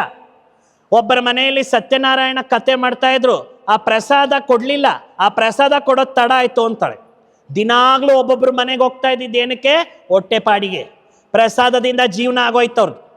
ಆಗ ಅವರ ತಾಯಿ ಲೀಲಾವತಿಗೆ ಅರ್ಥ ಆಗುತ್ತೆ, ನಮ್ಗೆ ಯಾಕೆ ಕಷ್ಟಗಳ ಮೇಲೆ ಕಷ್ಟಗಳು ಬರ್ತಾ ಇದೆ ಅಂದರೆ ದೇವ್ರಿಗೆ ಕೊಟ್ಟಿರೋ ಮಾತು ಉಳಿಸ್ಕೊಂಡಿಲ್ಲ ಅಂತ ಹೇಳಿ ಆ ಸತ್ಯನಾರಾಯಣನ ಹತ್ರ ಹೋಗಿ ಸಂಕಲ್ಪ ಮಾಡ್ತಾಳೆ. ಒಂದು ಅಖಂಡ ಜ್ಯೋತಿ ಬೆಳಗಿಸ್ಬಿಟ್ಟು, ಸ್ವಾಮಿ ಸತ್ಯನಾರಾಯಣ, ನಮ್ಮ ಮನೆಯವರು ಎಲ್ಲಿದ್ರು ತಿರುಗಿ ಬರಬೇಕು, ಅವ್ರು ಬರ್ತಾರೆ, ನಾನು ಈ ಕಥೆಯನ್ನು ವೈಭವದಿಂದ ಮಾಡ್ತೀನಿ, ಅವ್ರನ್ನ ಕರೆಸ್ಬಿಡು ಅಂತ ಈ ರೀತಿ ಸಂಕಲ್ಪ ಮಾಡ್ತಾಳೆ. ಆ ಸತ್ಯನಾರಾಯಣ ಕಥೆಯಲ್ಲಿ ಬರೆದಿದ್ದಾರೆ, ಯಾರಿಗೆ ಆರ್ಥಿಕವಾಗಿ ದುಡ್ಡಿನ ಕಷ್ಟ ಇರುತ್ತೆ ಅವರು ಒಂದು ಅಖಂಡ ಜ್ಯೋತಿ ಬೆಳಗಿಸಿ ಇಷ್ಟು ಸತ್ಯನಾರಾಯಣ ಪ್ರಸಾದ ಒಂದು ಬಟ್ಲಲ್ಲಿ ಇಟ್ಕೊಂಡು 5 ಜನನಾದರೂ ಕೂಡಿಸ್ಬಿಟ್ಟು ಈ ಕಥೆನ ಹೇಳಿದ್ರೆ ಅವ್ರಿಗೆ ಪೂರ್ಣ ಫಲ ಸಿಗುತ್ತೆ ಅಂತ ಹೇಳಿ ಬರೆದ್ಬಿಟ್ರು. ಆಕೆ ಆ ರೀತಿ ಸಂಕಲ್ಪ ಮಾಡಿದ ಸ್ವಲ್ಪ ಸಮಯದಲ್ಲೇ ಇನ್ನೊಂದು ದೃಶ್ಯ ಅಲ್ಲಿ ಬರುತ್ತೆ. ಈ ಮಾವ ಅಳಿಯ ಇಬ್ಬರು ಕೂಡ 6 ತಿಂಗಳಿಂದ ವಜ್ರಗಳು, ವೈಡೂರ್ಯಗಳು, ಚಿನ್ನ, ಬೆಳ್ಳಿ ಎಲ್ಲ ಸಂಪಾದನೆ ಮಾಡಿ ಮೂಟೆ ಮೂಟೆ ಮೂಟೆ ಕಟ್ಟಿಬಿಟ್ಟು ಇದನ್ನೆಲ್ಲ ಕೂಡ ಏನು ಮಾಡ್ತಾರೆ, ಒಂದು ಕಡೆ ಧರ್ಮಾಶ್ರಮದ ಹತ್ರ ಅವತ್ತು ಅಮಾವಾಸ್ಯೆ ಆಗಿರುತ್ತೆ, ಚಳಿ ಇರುತ್ತೆ, ಇವರು ಸ್ವಲ್ಪ ಹೊತ್ತು ವಿಶ್ರಾಂತಿ ತಗೊಳ್ಳೋಣ ಅಂತ ಆ ರಾತ್ರಿ ಮಲಗಲಿಕ್ಕೆ ರೆಡಿ ಮಾಡ್ಕೊತಾ ಇರ್ತಾರೆ. ಅದೇ ಸಮಯದಲ್ಲಿ ಇಬ್ಬರು ಕಳ್ಳರು ರಾಜನ ಒಂದು ಆಸ್ಥಾನದಿಂದ ಲೂಟಿ ಹೊಡೆದು ಓಡೋಗ್ತಾ ಇರ್ತೀರ. ಆ ಸೈನಿಕರು ಅವ್ರನ್ನ ಹಿಂಬಾಲಿಸ್ತಾ ಇರಬೇಕಾದ್ರೆ ಆ ಕಳ್ಳರು ಏನು ಮಾಡ್ತಾರೆ, ಆ ಕತ್ಲೆಯಲ್ಲಿ ಒಬ್ರಿಗೊಬ್ರು ಯಾರ ಮುಖ ಕಾಣಿಸಲ್ಲ, ಅವ್ರು ಕಳ್ತನ ಮಾಡಿರೋ ಖಜಾನೆನ ಈ ಒಂದು ಯಾರು ಮಾವ ಅಳಿಯ ಅಲ್ಲಿ ವ್ಯವಸ್ಥೆ ಮಾಡಿಕೊಂಡು ಲಗೇಜ್ ಇಟ್ಟಿರ್ತಾರೆ ಮಲ್ಕೊಳ್ಳೋಕ್ಕೆ, ಅದರಲ್ಲಿ ಇಟ್ಬಿಟ್ಟು ಅವ್ರು ಪರಾಡಿ ಆಗ್ಬಿಡ್ತಾರೆ. ಈ ಸೈನಿಕರು ಬರ್ತಾರೆ, ಏನಿದು ನಮ್ದು, ನೀವು ಇಟ್ಕೊಂಡಿದ್ದೀರಾ, ಈ ಥರ ಎಷ್ಟು ಕಳ್ಳಸ್ತನ ಮಾಡಿ ಸಂಪಾದನೆ ಮಾಡಿದ್ದೀರಾ, ನಾವು ನೋಡಿದ್ದಿಬ್ರೆ ಅವ್ರು ನೀವೇ ಅಂತ ಹೇಳಿಬಿಟ್ಟು ಅವ್ರನ್ನ ಎಷ್ಟು ಹೇಳಿದ್ರು ಕೂಡ ಕೇಳದೆ ಬಲವಂತವಾಗಿ ತಗೊಂಡೋಗ್ಬಿಟ್ಟು ಸೆರೆಮನೆಯಲ್ಲಿ ಹಾಕ್ತಾರೆ. ಆ ಮಾವ ಅಳಿಯ ಹೇಳ್ತಾರೆ, ಇದು ನಾವು ಮಾಡಿಲ್ಲ, ನಮ್ಗೇನೂ ಗೊತ್ತಿಲ್ಲ, ನಾವು ವಿದೇಶಕ್ಕೆ ಸಂಪಾದನೆಗೆ ಬಂದ್ವಿ, ನಾವು ಈ ಊರಿನವ್ರಲ್ಲ ಅಂದರೆ ನ್ಯಾಯ ಅನ್ಯಾಯ ಭಗವಂತನೇ ಹೇಳ್ತಾನೆ, ನೀವೇ ನಾವು ಕಳ್ತನ ಮಾಡಿರೋದು, ರಾಜನ ಹತ್ರ ಹೇಳ್ಕೊಳ್ಳಿ ನಿಮ್ಮ ನ್ಯಾಯ ಅನ್ಯಾಯ ಅಂತ ಎತ್ತಾಗ್ತಾನೆ. ಇಷ್ಟವರೆಗೂ ಕತೆ ತೋರಿಸಿದ್ರು. ಇದು ಏನು ಅನ್ನೋದು ನಿಮ್ಗೆ ಹೇಳ್ತೇನೆ. ಇದಕ್ಕೆ ಸುಮ್ಮನೆ ಏನೋ ಬರಿಬೇಕು ಅಂತ ಸ್ಟೋರಿ ಬರ್ದಿಲ್ಲ ಸತ್ಯನಾರಾಯಣ ಕತೆ. ಇಲ್ಲಿ 2 ಪಾತ್ರ ತೋರಿಸಿದ್ದಾರೆ, ಕೇಳಿಸ್ಕೊಳ್ರಿ. ಒಂದು ಲೀಲಾವತಿ ಪಾರ್ಟ್, ಇನ್ನೊಂದು ಕಲಾವತಿ ಪಾರ್ಟ್. ಯಾವ್ಯಾವ ಪಾರ್ಟ್? ಏನದು ಅಂದರೆ, ಮಾನವ ಈ ಸೃಷ್ಟಿಗೆ ಬರಬೇಕಾದ್ರೆ ಮೇಲೆ ಆತ್ಮಲೋಕದಿಂದ ಈ ಜಗತ್ತಿಗೆ ಬರ್ತಾನೆ. ಬರಬೇಕಾದ್ರೆ ಭಗವಂತ ಬರೀಯಾಗಿ ನಮ್ಮನ್ನು ಕಳಿಸಲ್ವಂತೆ. ಪ್ರತಿಯೊಬ್ಬರ ಆತ್ಮದಲ್ಲಿ ಒಂದು ಒಳ್ಳೆ ವಿಶೇಷ ಗುಣ ಇಟ್ಟು ಕಳಿಸ್ತಾನೆ. ಏನಕ್ಕೆ ಕಳಿಸ್ತಾನೆ ಗೊತ್ತಾ? ಈ ದೇಹ ಪೋಷಣೆ ಮಾಡ್ಕೋ, ಈ ದೇಹದಲ್ಲಿ ಇರೋವಾಗಲೇ ನೀನು ಒಳ್ಳೆ ಕರ್ಮ ಮಾಡಿ ನೆಕ್ಸ್ಟ್ ಜನ್ಮಕ್ಕೆ ಬೇಕಾಗಿರ್ತಕ್ಕಂಥ ಪುಣ್ಯ ಸಂಪಾದನೆ ಮಾಡ್ಕೋ ಅಂತ ಭಗವಂತ ಏನು ಮಾಡ್ತಾನೆ, ಪ್ರತಿಯೊಬ್ಬರಿಗೂ ಒಂದು ವಿಶೇಷತೆ ಕೊಡ್ತಾನೆ. ಆ ವಿಶೇಷತೆಯನ್ನ ನಾವು ಕಲೆ ಅಂತ ಹೇಳ್ತೇವೆ. ಆ ಕಲೆಯನ್ನ ಸತ್ಯನಾರಾಯಣ ಕಥೆಯಲ್ಲಿ ಕಲಾವತಿ ಅಂತ ತೋರಿಸಿದ. ನಮ್ಮಲ್ಲಿರ್ತಕ್ಕಂಥ ಟ್ಯಾಲೆಂಟ್, ನಮ್ಮಲ್ಲಿರ್ತಕ್ಕಂಥ ವಿಶೇಷತೆಗಳು ನಾವು ಜೀವನದಲ್ಲಿ ಉಪಯೋಗಿಸಿ ಸಂಪಾದನೆ ಮಾಡಬೇಕು. ಒಂದು ದುಡ್ಡಿನ ರೂಪದಲ್ಲಿ, ಇನ್ನೊಂದು ಜ್ಞಾನದ ರೂಪದಲ್ಲಿ. ಆ ಜ್ಞಾನದ ಸಂಪಾದನೆ, ದುಡ್ಡಿನ ಸಂಪಾದನೆ ಮೂಲಕ ನಾವು ಪುಣ್ಯ ಜಮಾ ಮಾಡ್ಕೋಬೇಕು. ನೆಕ್ಸ್ಟ್ ಬರ್ತಿಗೆ ನಿಮ್ಗೆಲ್ಲರಿಗೂ ಒಂದು ಮಾತು ಹೇಳ್ತೀನಿ. ಇವತ್ತು ನಿಮ್ಮ ಹತ್ರ ಒಳ್ಳೆ ಕಾರ್ ಇರ್ಬೋದು, ಬಂಗ್ಲೆ ಇರ್ಬೋದು, ಡೆಪಾಸಿಟ್ ಇರ್ಬೋದು, ಲ್ಯಾಂಡ್ ಇರ್ಬೋದು, ಒಡವೆ ಇರ್ಬೋದು. ಇದೆಲ್ಲ ಸುಮ್ಮನೆ ಬಂದಿಲ್ಲ. ಹಿಂದಿನ ಜನ್ಮಗಳಲ್ಲಿ ನೀವೆಲ್ಲ ಒಳ್ಳೆ ಕರ್ಮ ಮಾಡಿರ್ತೀರಾ. ಆ ಕರ್ಮದ ಫಲ ನಿಮ್ಮ ಹತ್ರ ಬಂದಿದೆ. ದೇವ್ರು ಯಾರಿಗೂ ಕೂತ್ಕೊಂಡು ಹಣೆ ಬರಹ ಬರೆಯಲ್ಲ. ನಾವು ನಮ್ಮ ಕರ್ಮದಿಂದ ನಮ್ಮ ಹಣೆ ಬರಹ ಬರ್ಕೊಳ್ತೀವಿ. ನೀವು ಇವತ್ತು ಸಂಪಾದನೆ ಮಾಡಿರೋದು ನೀವು ಇದನ್ನ ಮತ್ತೆ ತಗೊಂಡು ಹೋಗಲ್ಲ. ಆದ್ರೆ ಇದನ್ನ ಮತ್ತೆ ಪುಣ್ಯದಲ್ಲಿ ಉಪಯೋಗಿಸಿದ್ರೆ ನೆಕ್ಸ್ಟ್ ಬರ್ತಿಗೆ ನೀವೇ ತಯಾರಿ ಮಾಡ್ಕೊಂತೀರ. ನಿಮ್ಗೊಂದು ಚಿಕ್ಕ ಕತೆ ಹೇಳ್ತೀನಿ, ಕೇಳಿಸ್ಕೊಳ್ಳಿ. ಒಂದು ಹಾಸ್ಪಿಟ್ಲಲ್ಲಿ ಒಂದೇ ಡಾಕ್ಟ್ರು, ಒಂದೇ ದಿನ, ಒಂದೇ ನಕ್ಷತ್ರ, ಒಂದೇ ಸಮಯ, ಇಬ್ಬರು ಮಕ್ಕಳು ಹುಡ್ತಾರೆ. ಒಂದೇ ಡಾಕ್ಟ್ರೇ ಡೆಲಿವರಿ ಮಾಡೋದು. ಒಂದು ಮಗು ಹುಡ್ತಲೆ, ದೊಡ್ಡ ಶ್ರೀಮಂತರು, ಮಲ್ಟಿ ಮಿಲೇನಿಯರ್ ಮಗು. ಇನ್ನೊಂದು ಮಗು ಹಾಲು ಕುಡಿಯೋಕ್ಕೂ ಗತಿ ಇಲ್ಲದೆ ಇರೋಂಥ ಮಗು.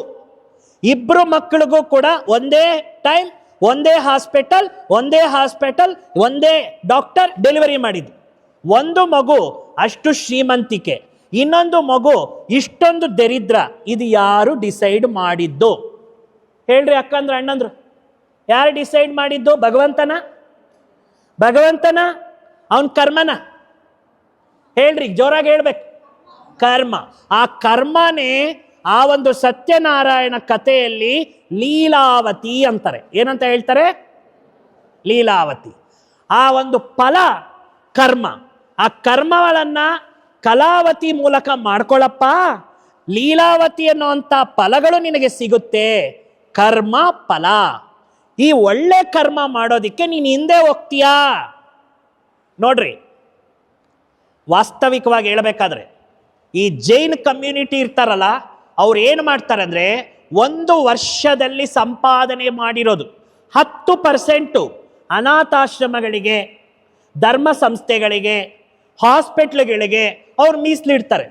ಏನಕ್ಕೆ ಇಡ್ತೀರಾ ಅಂದರೆ, ಅವ್ರು ಏನು ಹೇಳ್ತಾರೆ ಅಂದರೆ, ಇಲ್ಲಿ ತನಕ ಸಂಪಾದನೆ ಮಾಡಿರೋದು ಮಕ್ಕಳು ಮರಿಗಾಯ್ತು, ಈ 10% ನನ್ನ ನೆಕ್ಸ್ಟ್ ಬರ್ತಿಗೆ ನಾನು ಮಾಡ್ಕೋಬೇಕಾಗಿರೋ ಪುಣ್ಯಕ್ಕೆ ಅಂತ ಹೇಳ್ತಾರೆ. ಅಂದರೆ ನಿನ್ನ ಒಳಗಡೆ ಆತ್ಮ ಇರೋವಾಗಲೇ ನೀನು ಕಲಾವತಿಯನ್ನ ಸಂಪಾದಿಸು, ಲೀಲಾವತಿಯನ್ನು ಮಾಡಿಕೋ. ಕರ್ಮವನ್ನ ಕಲಾವತಿ ಅಂದ್ರು, ಅದರ ಫಲವನ್ನ ಲೀಲಾವತಿ ಅಂದ್ರು. ಈ ಕರ್ಮ ಫಲ ಚಕ್ರವನ್ನ ಯಾರು ದಾಟಕ್ಕಾಗಲ್ಲ. ನಾವೇನ್ ಅನ್ಕೊಳ್ತೀವಿ, ಏನಾದ್ರೂ ಕಷ್ಟ ಬಂದ್ರೆ ಭಗವಂತನ ಹತ್ರ ಹೋಗ್ಬಿಟ್ಟು ನಾವೇನ್ ಮಾಡ್ತೀವಿ, ದೇವರಿಗೆ ವಾದ ಮಾಡ್ತೀವಿ. ನನಗೆ ಯಾಕೆ ಕಷ್ಟ ಕೊಟ್ಟಿದ್ಯಾ, ನಾನೇನ್ ತಪ್ಪು ಮಾಡಿದೆ, ನನಗೆ ಇಂಥದ್ದು ಯಾಕೆ ಬಂತು ಗ್ರಾಚಾರ, ನಾನು ಯಾರಿಗೂ ಕೂಡ ನೋವು ಮಾಡಿಲ್ಲ, ನಾನು ಯಾರಿಗೂ ಕೂಡ ಹಿಂಸೆ ಮಾಡಿಲ್ಲ, ನಾನು ಯಾರ ದುಡ್ಡು ತಿನ್ಲಿಲ್ಲ ಅಂತ. ಇವತ್ತು ನಿಮ್ಗೆ ಅದರ ಅರ್ಥ ಹೇಳ್ತೀನಿ, ಕೇಳಿಸ್ಕೊಳ್ಳಿ. ಮೊದಲು ಹೂವು ಅಕ್ಷತೆಯನ್ನ ದೇವರಿಗೆ ಅರ್ಪಿಸ್ತಾ ಭಕ್ತಿಯಿಂದ ಹೇಳಿ, ಓಂ ಶ್ರೀ ಸತ್ಯನಾರಾಯಣ ಸ್ವಾಮಿಯೇ ನಮಃ. ಮತ್ತೆ ಹೂವು ಅಕ್ಷತೆ ತಗೊಳ್ಳಿ. ಹಾಗಾದ್ರೆ ಈ ಕಥೆಯಲ್ಲಿ ಏನಾಗ್ತಾ ಇದೆ ಅನ್ನೋದನ್ನು ಕೇಳ್ತೀನಿ. ಅಲ್ಲಿ ಮಾವ ಅಳಿಯ ಇಬ್ರು ಕೂಡ ಸೆರೆಮನೆಯಲ್ಲಿ ಕಂಬಿ ಎಣಿಸ್ತಾ ಇದ್ದಾರೆ. ಆ ವರ್ತಕ ದೇವ್ರಿಗೆ ಹೇಳ್ತಾ ಇದ್ದಾನೆ, ಹೇ ಭಗವಂತ, ನಿನಗೂ ಕೂಡ ಕೋಪ ಬರುತ್ತಾ? ನೀನು ಕೂಡ ನನ್ನ ಮೇಲೆ ಕೋಪ ಮಾಡ್ಕೊಂಡು ಇಂಥ ನನಗೆ ಕಷ್ಟ ಕೊಟ್ಟಿದೀಯಾ? ನಾನು ಏನು ತಪ್ಪು ಮಾಡಿದೆ? ನಾನು ಇರುವೆಯಷ್ಟು ತಪ್ಪು ಮಾಡಿಲ್ಲ, ಕಳ್ತನನೇ ಮಾಡಿಲ್ಲ, ನನ್ನನ್ನು ತಗೊಂಡು ಬಂದು ಸೆರೆಮನೆಯಲ್ಲಿ ಹಾಕ್ಬಿಟ್ಟಿದ್ದಾರೆ, ನಿನಗೆ ಕಣ್ಣಿಲ್ವಾ ಅಂತ ಬಾಧೆ ಪಡ್ತಿರ್ತಾನೆ. ಇದು ನಮ್ಮದೇ ಕತೆ. ನಾವು ದೇವಸ್ಥಾನಕ್ಕೆ ಹೋಗ್ತೀವಿ, ಯಾವಾಗ ಸಂಕಟ ಬಂದರೆ ವೆಂಕಟರಮಣ. ಡಾಕ್ಟ್ರ್ ಯಾವಾಗ ನೆನಪು ಬರ್ತಾರೆ? ಕಾಯಿಲೆ ಬಂದಾಗ. ಬೇರೆ ಟೈಮಲ್ಲಿ ಡಾಕ್ಟರ್ ನೆನಪು ಬರ್ತಾರ? ಇಲ್ಲ. ಹಾಗೇನೆ ನಾವು ದೇವ್ರ ಹತ್ರ ಹೋಗೋದು, ಆಶ್ರಮಗಳಿಗೆ ಹೋಗೋದು, ಭಗವಂತ ಅಂತ ಹೋಗೋದು ಕಷ್ಟ ಬಂದಾಗ. ಹೋದವ್ರು ಏನು ಮಾಡ್ತೀವಿ, ನಮ್ಗೆ ಯಾಕೆ ಕಷ್ಟ ಬಂದಿದೆ ಅಂತ ಕೇಳ್ತೀವಿ ಹೊತ್ತು, ಇಂಥ ಕಷ್ಟ ಬಂದಿದ್ದಕ್ಕೆ ನಾನು ಹಿಂದೆ ಏನು ಕರ್ಮ ಮಾಡಿದ್ದೆ ಅಂತ ನಾವು ಆಲೋಚನೆ ಮಾಡಲ್ಲ. ಯಾಕೆ ಅಂದರೆ ನಮ್ಮ ಹತ್ರ ಜ್ಞಾನ ಇಲ್ಲ. ಕರ್ಮ ಮಾಡಿರೋ ಫಲ ಬಂದಿದ್ರೆ ಭಗವಂತನ ಹತ್ರ ಕೇಳ್ತೀವಿ. ಆ ಕರ್ಮ ಮಾಡಿರೋದನ್ನ ಸರಿ ಮಾಡ್ಕೊಳ್ಳೋಕೆ ಜ್ಞಾನನೇ ಇಲ್ಲ. ಹಾಗಾದ್ರೆ ಹೇಗೆ ಕರ್ಮಗಳಾಗುತ್ತೆ ಕೇಳಿಸ್ಕೊಳ್ಳಿ. ಈ ಜಗತ್ತು ಒಂದು ಬ್ರಹ್ಮಾಂಡದ ಬ್ಯಾಂಕು. ಈ ಜಗತ್ತೇನೋ ಬ್ರಹ್ಮಾಂಡದ ಬ್ಯಾಂಕು. ನಾವು ಇದರಲ್ಲಿ 3 ಅಕೌಂಟ್ ಇರುತ್ತೆ. ಪ್ರತಿಯೊಬ್ಬರದು 3 ಅಕೌಂಟ್. ಒಂದು ಮನಸ್ಸಿನಿಂದ ಮಾಡುವ ಅಕೌಂಟು, ಇನ್ನೊಂದು ಮಾತಿನಿಂದ ಮಾಡ್ಕೊಳ್ಳೋ ಅಕೌಂಟು, ಇನ್ನೊಂದು ವ್ಯವಹಾರದಿಂದ ಮಾಡ್ಕೊಳ್ಳೋ ಅಕೌಂಟು. ನೀವು ಅಂತೀರಾ ಅದು ಹೆಂಗೆ ಹೇಳ್ತೀರಾ ನೀವು ಅಂತ. ನಿಮ್ಗೆ ಉದಾಹರಣೆ ಕೇಳ್ತೀನಿ, ಕೇಳಿಸ್ಕೊಳ್ರಿ. ಸಪೋಸ್ ನಿಮ್ಮ ಮನೆಗೆ ನಿಮ್ಮ ನೆಂಟ್ರಿಷ್ಟ್ರು, ನಿಮ್ಮ ಆಪ್ತರು ಹೇಳ್ದೆ ಕೇಳದೆ ಒಂದು 6 ಜನ ನಿಮ್ಮ ಮನೆಗೆ ಬಂದ್ಬಿಟ್ಟು ಕೂತ್ಕೊಂಡ್ಬಿಟ್ರು. 15 ದಿನ ಹೋಗ್ಲಿಲ್ಲ, ಅವರು ನಿಮ್ಮ ಮನೆಯಲ್ಲೇ ಇದ್ರು. ಅವ್ರಿಗೆ ಬೇಕಾಗಿರೋ ಎಲ್ಲ ಮರ್ಯಾದೆಗಳು, ಎಲ್ಲ ರೀತಿ ಊಟ ತಿಂಡಿ ವಸತಿಗಳು ಎಲ್ಲ ಮಾಡ್ತೀರ. 15 ದಿನ ಆಯ್ತು, ಅವ್ರು ಹೋಗೋ ದಿನ ಬಂತು. ಅವ್ರಿಗೆ ಒಳ್ಳೆ ಉಡುಗೊರೆ ಗಿಫ್ಟ್ ಕೊಡ್ತೀರ. ಅವರು ಹೋಗ್ಬೇಕು ಅನ್ನೋವಾಗ ಹೋಗಿ ಬರ್ತೀವಿ ಅಂದ್ರೆ ಬಸ್ ಸ್ಟ್ಯಾಂಡ್ವರೆಗೂ ಹೋಗ್ತೀರಾ, ಇಲ್ಲ ರೈಲ್ವೆ ಸ್ಟೇಷನ್ವರೆಗೂ ಹೋಗ್ತೀರಾ.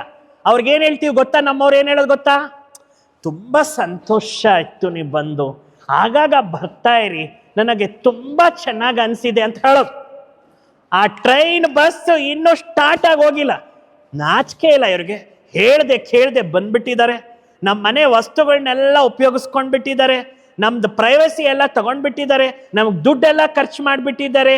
ಏನು ಮನುಷ್ಯರೋ ಏನೋ. ಇಲ್ಲಿ ಒಳಗಡೆ ಟಕ್ ಟಕ್ ಟಕ್ ಟಕ್ ಟಕ್ ಟಕ್ ರೆಕಾರ್ಡ್ ಆಗ್ತಾ ಇರುತ್ತೆ. ನಮ್ಮನೆ ಕೆಲವ್ರು ಯಾರಾದರೂ ಬರ್ತಾರೆ, ಬಂದಾಗ ಕಾಫಿ ಕುಡಿತೀರಾ, ಟೀ ಕುಡಿತೀರಾ ಅನ್ನೋದು. ಅವರು ಏನು ಆನ್ಸರೇ ಹೇಳಿರಲ್ಲ, ಬೇಡ ಅಂದರೆ ಸಾಕಪ್ಪ, ಹಾಲು ತರಬೇಕು ಹೋಗ್ಬಿಟ್ಟು ಅಂತ ಅನ್ಕೊಳ್ಳೋದು. ಕೆಲವರು ಊಟ ಮಾಡ್ಕೊಂಡು ಬಂದಿದ್ಯಲ್ಲ ನೀನು, ಊಟ ಮಾಡ್ಕೊಂಡು ಬಂದಿದ್ಯಲ್ಲ ನೀನು ಅಂತ ಕೇಳೋದು. ಯಾಕೆ ಗೊತ್ತಾ? ಮತ್ತೆ ಯಾರು ಊಟಕ್ಕೆ ರೆಡಿ ಮಾಡೋದು, ಬಡಿಸೋದು, ಎತ್ತೋದು ಅಂತ. ಅಂದ್ರೆ ನಮ್ಮ ಮಾತಲ್ಲಿ ಒಂದು ರೀತಿಯಲ್ಲಿ ಕರ್ಮ, ಮನಸ್ಸಲ್ಲಿ ಇನ್ನೊಂದು ಕ್ಯಾಲ್ಕುಲೇಷನ್. ಇದೆಲ್ಲ ಕರ್ಮದ ರೆಕಾರ್ಡ್ಸ್. ಈ ತರ ರೆಕಾರ್ಡ್ಸ್ ನಾವು ತುಂಬಾ ಮಾಡ್ಕೊಂಡು ಬಂದ್ಬಿಟ್ಟಿದೀವಿ. ನಮ್ಮ ಒಳಗಡೆ ತುಂಬಾ ಸಿಡಿಗಳಿದೆ. ಇದೆಲ್ಲ ಕೂಡ ಪ್ಲೇ ಆಗ್ತಾ ಇರುತ್ತೆ ಜನಂ ಜನಂ ಜನಂ ಜನಂ. ಇದನ್ನೇ ಹೇಳೋದು ಕರ್ಮಗಳ ಗುಹ್ಯತೆ. ಏನ್ ಹೇಳ್ರಮ್ಮ? ಇದನ್ನು ಸರಿ ಮಾಡ್ಕೋಬೇಕಾ ಬೇಡವಾ?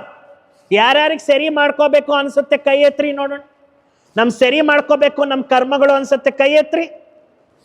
ಎತ್ರಿ ಎತ್ರಿ, ಪರವಾಗಿಲ್ಲ. ಹಾ, ಯಾಕೆ ಮಾಡ್ಕೋಬೇಕು ಅಂದ್ರೆ ನಮ್ಮ ಜಾತಕ ನಾವೇ ಬರ್ಕೊಳ್ಳೋದ್ರಿಂದ. ನಮ್ ಜಾತಕ ಹೆಂಗ್ ತಯಾರಾಗುತ್ತೆ? ಭಗವಂತ ಕುತ್ಕೊಂಡು ಬರೆಯಲ್ಲ, ನಮ್ಮ ಕರ್ಮ. ನಾನು ಎಂತ ಸಂಕಲ್ಪ ಮಾಡ್ತೇನೆ ಅಂತ ಮಾತಿರುತ್ತಾ, ಅಂತ ಮಾತಿನಂತೆ ನನ್ನ ವ್ಯವಹಾರ ಇರುತ್ತಾ? ಇವತ್ತು ಕಲಿಯುಗದಲ್ಲಿ ಇಂಬ್ಯಾಲೆನ್ಸ್. ಹೇಳೋದೊಂದು, ಮಾತಾಡೋದೊಂದು, ಮಾಡೋದೊಂದು. ಯಾಕೆ ಅಂದ್ರೆ ಎಲ್ಲರ ಹತ್ರ ಒಂದು ಪವರ್ ಕಡಿಮೆ ಆಗಿದೆ, ಅದನ್ನೇ ಮನೋಬಲ ಅಂತಾರೆ. ಯಾವ ಬಲ ಕಡಿಮೆ ಆಗಿದೆ? ಆ ಮನೋಬಲ ಹೆಚ್ಚಿಸ್ಕೋಬೇಕಾದ್ರೆ ಮನಸ್ಸಿಗೆ ಜ್ಞಾನದ ಬಲ ಬೇಕು. ಯಾವ ಬಲ ಬೇಕು? ಆ ಜ್ಞಾನದ ಬಲಕ್ಕೆ ಆಧ್ಯಾತ್ಮಿಕತೆ ಅಂತ ಹೇಳೋದು. ಏನಂತ ಹೇಳೋದು? ಹಾಗಾದ್ರೆ ನಮ್ಮ ಜೀವನದಲ್ಲಿ ನಾವು ಆತ್ಮಬಲನವನ್ನ ಹೆಚ್ಚಿಸ್ಕೊಳ್ಳೋ ಜ್ಞಾನನ ಕೇಳಿಸ್ಕೊಂಡಾಗಲೇ ಸತ್ಯನಾರಾಯಣನಲ್ಲಿರೋ ಗುಣಗಳು ನಮ್ಮಲ್ಲಿ ಜಾಗೃತ ಆಗೋದು. ಅದಕ್ಕೆ ಸತ್ಯನಾರಾಯಣ ಕಥೆಯಲ್ಲಿ ಆ ವರ್ತಕ ತಪ್ಪು ಮಾಡಿಲ್ಲ ಅಂದ್ರೂ ಅವನನ್ನ ಜೈಲಲ್ಲಿ ಹಾಕದಂಗೆ ತೋರಿಸಿದ್ರು. ಯಾಕೆ ಅಂದ್ರೆ ಅವನೇನ್ ಅನ್ಕೊಂಡ, ಇದು ಕೇವಲ ನಾನು ಮಾಡದೇ ಇರೋ ತಪ್ಪು ಅನ್ಕೊಂಡ. ಆದ್ರೆ ಹಿಂದೆ ಮಾಡ್ಕೊಂಡು ಬಂದಿರೋ ಕರ್ಮಗಳೆಲ್ಲ ಆಡ್ ಆಗುತ್ತೆ.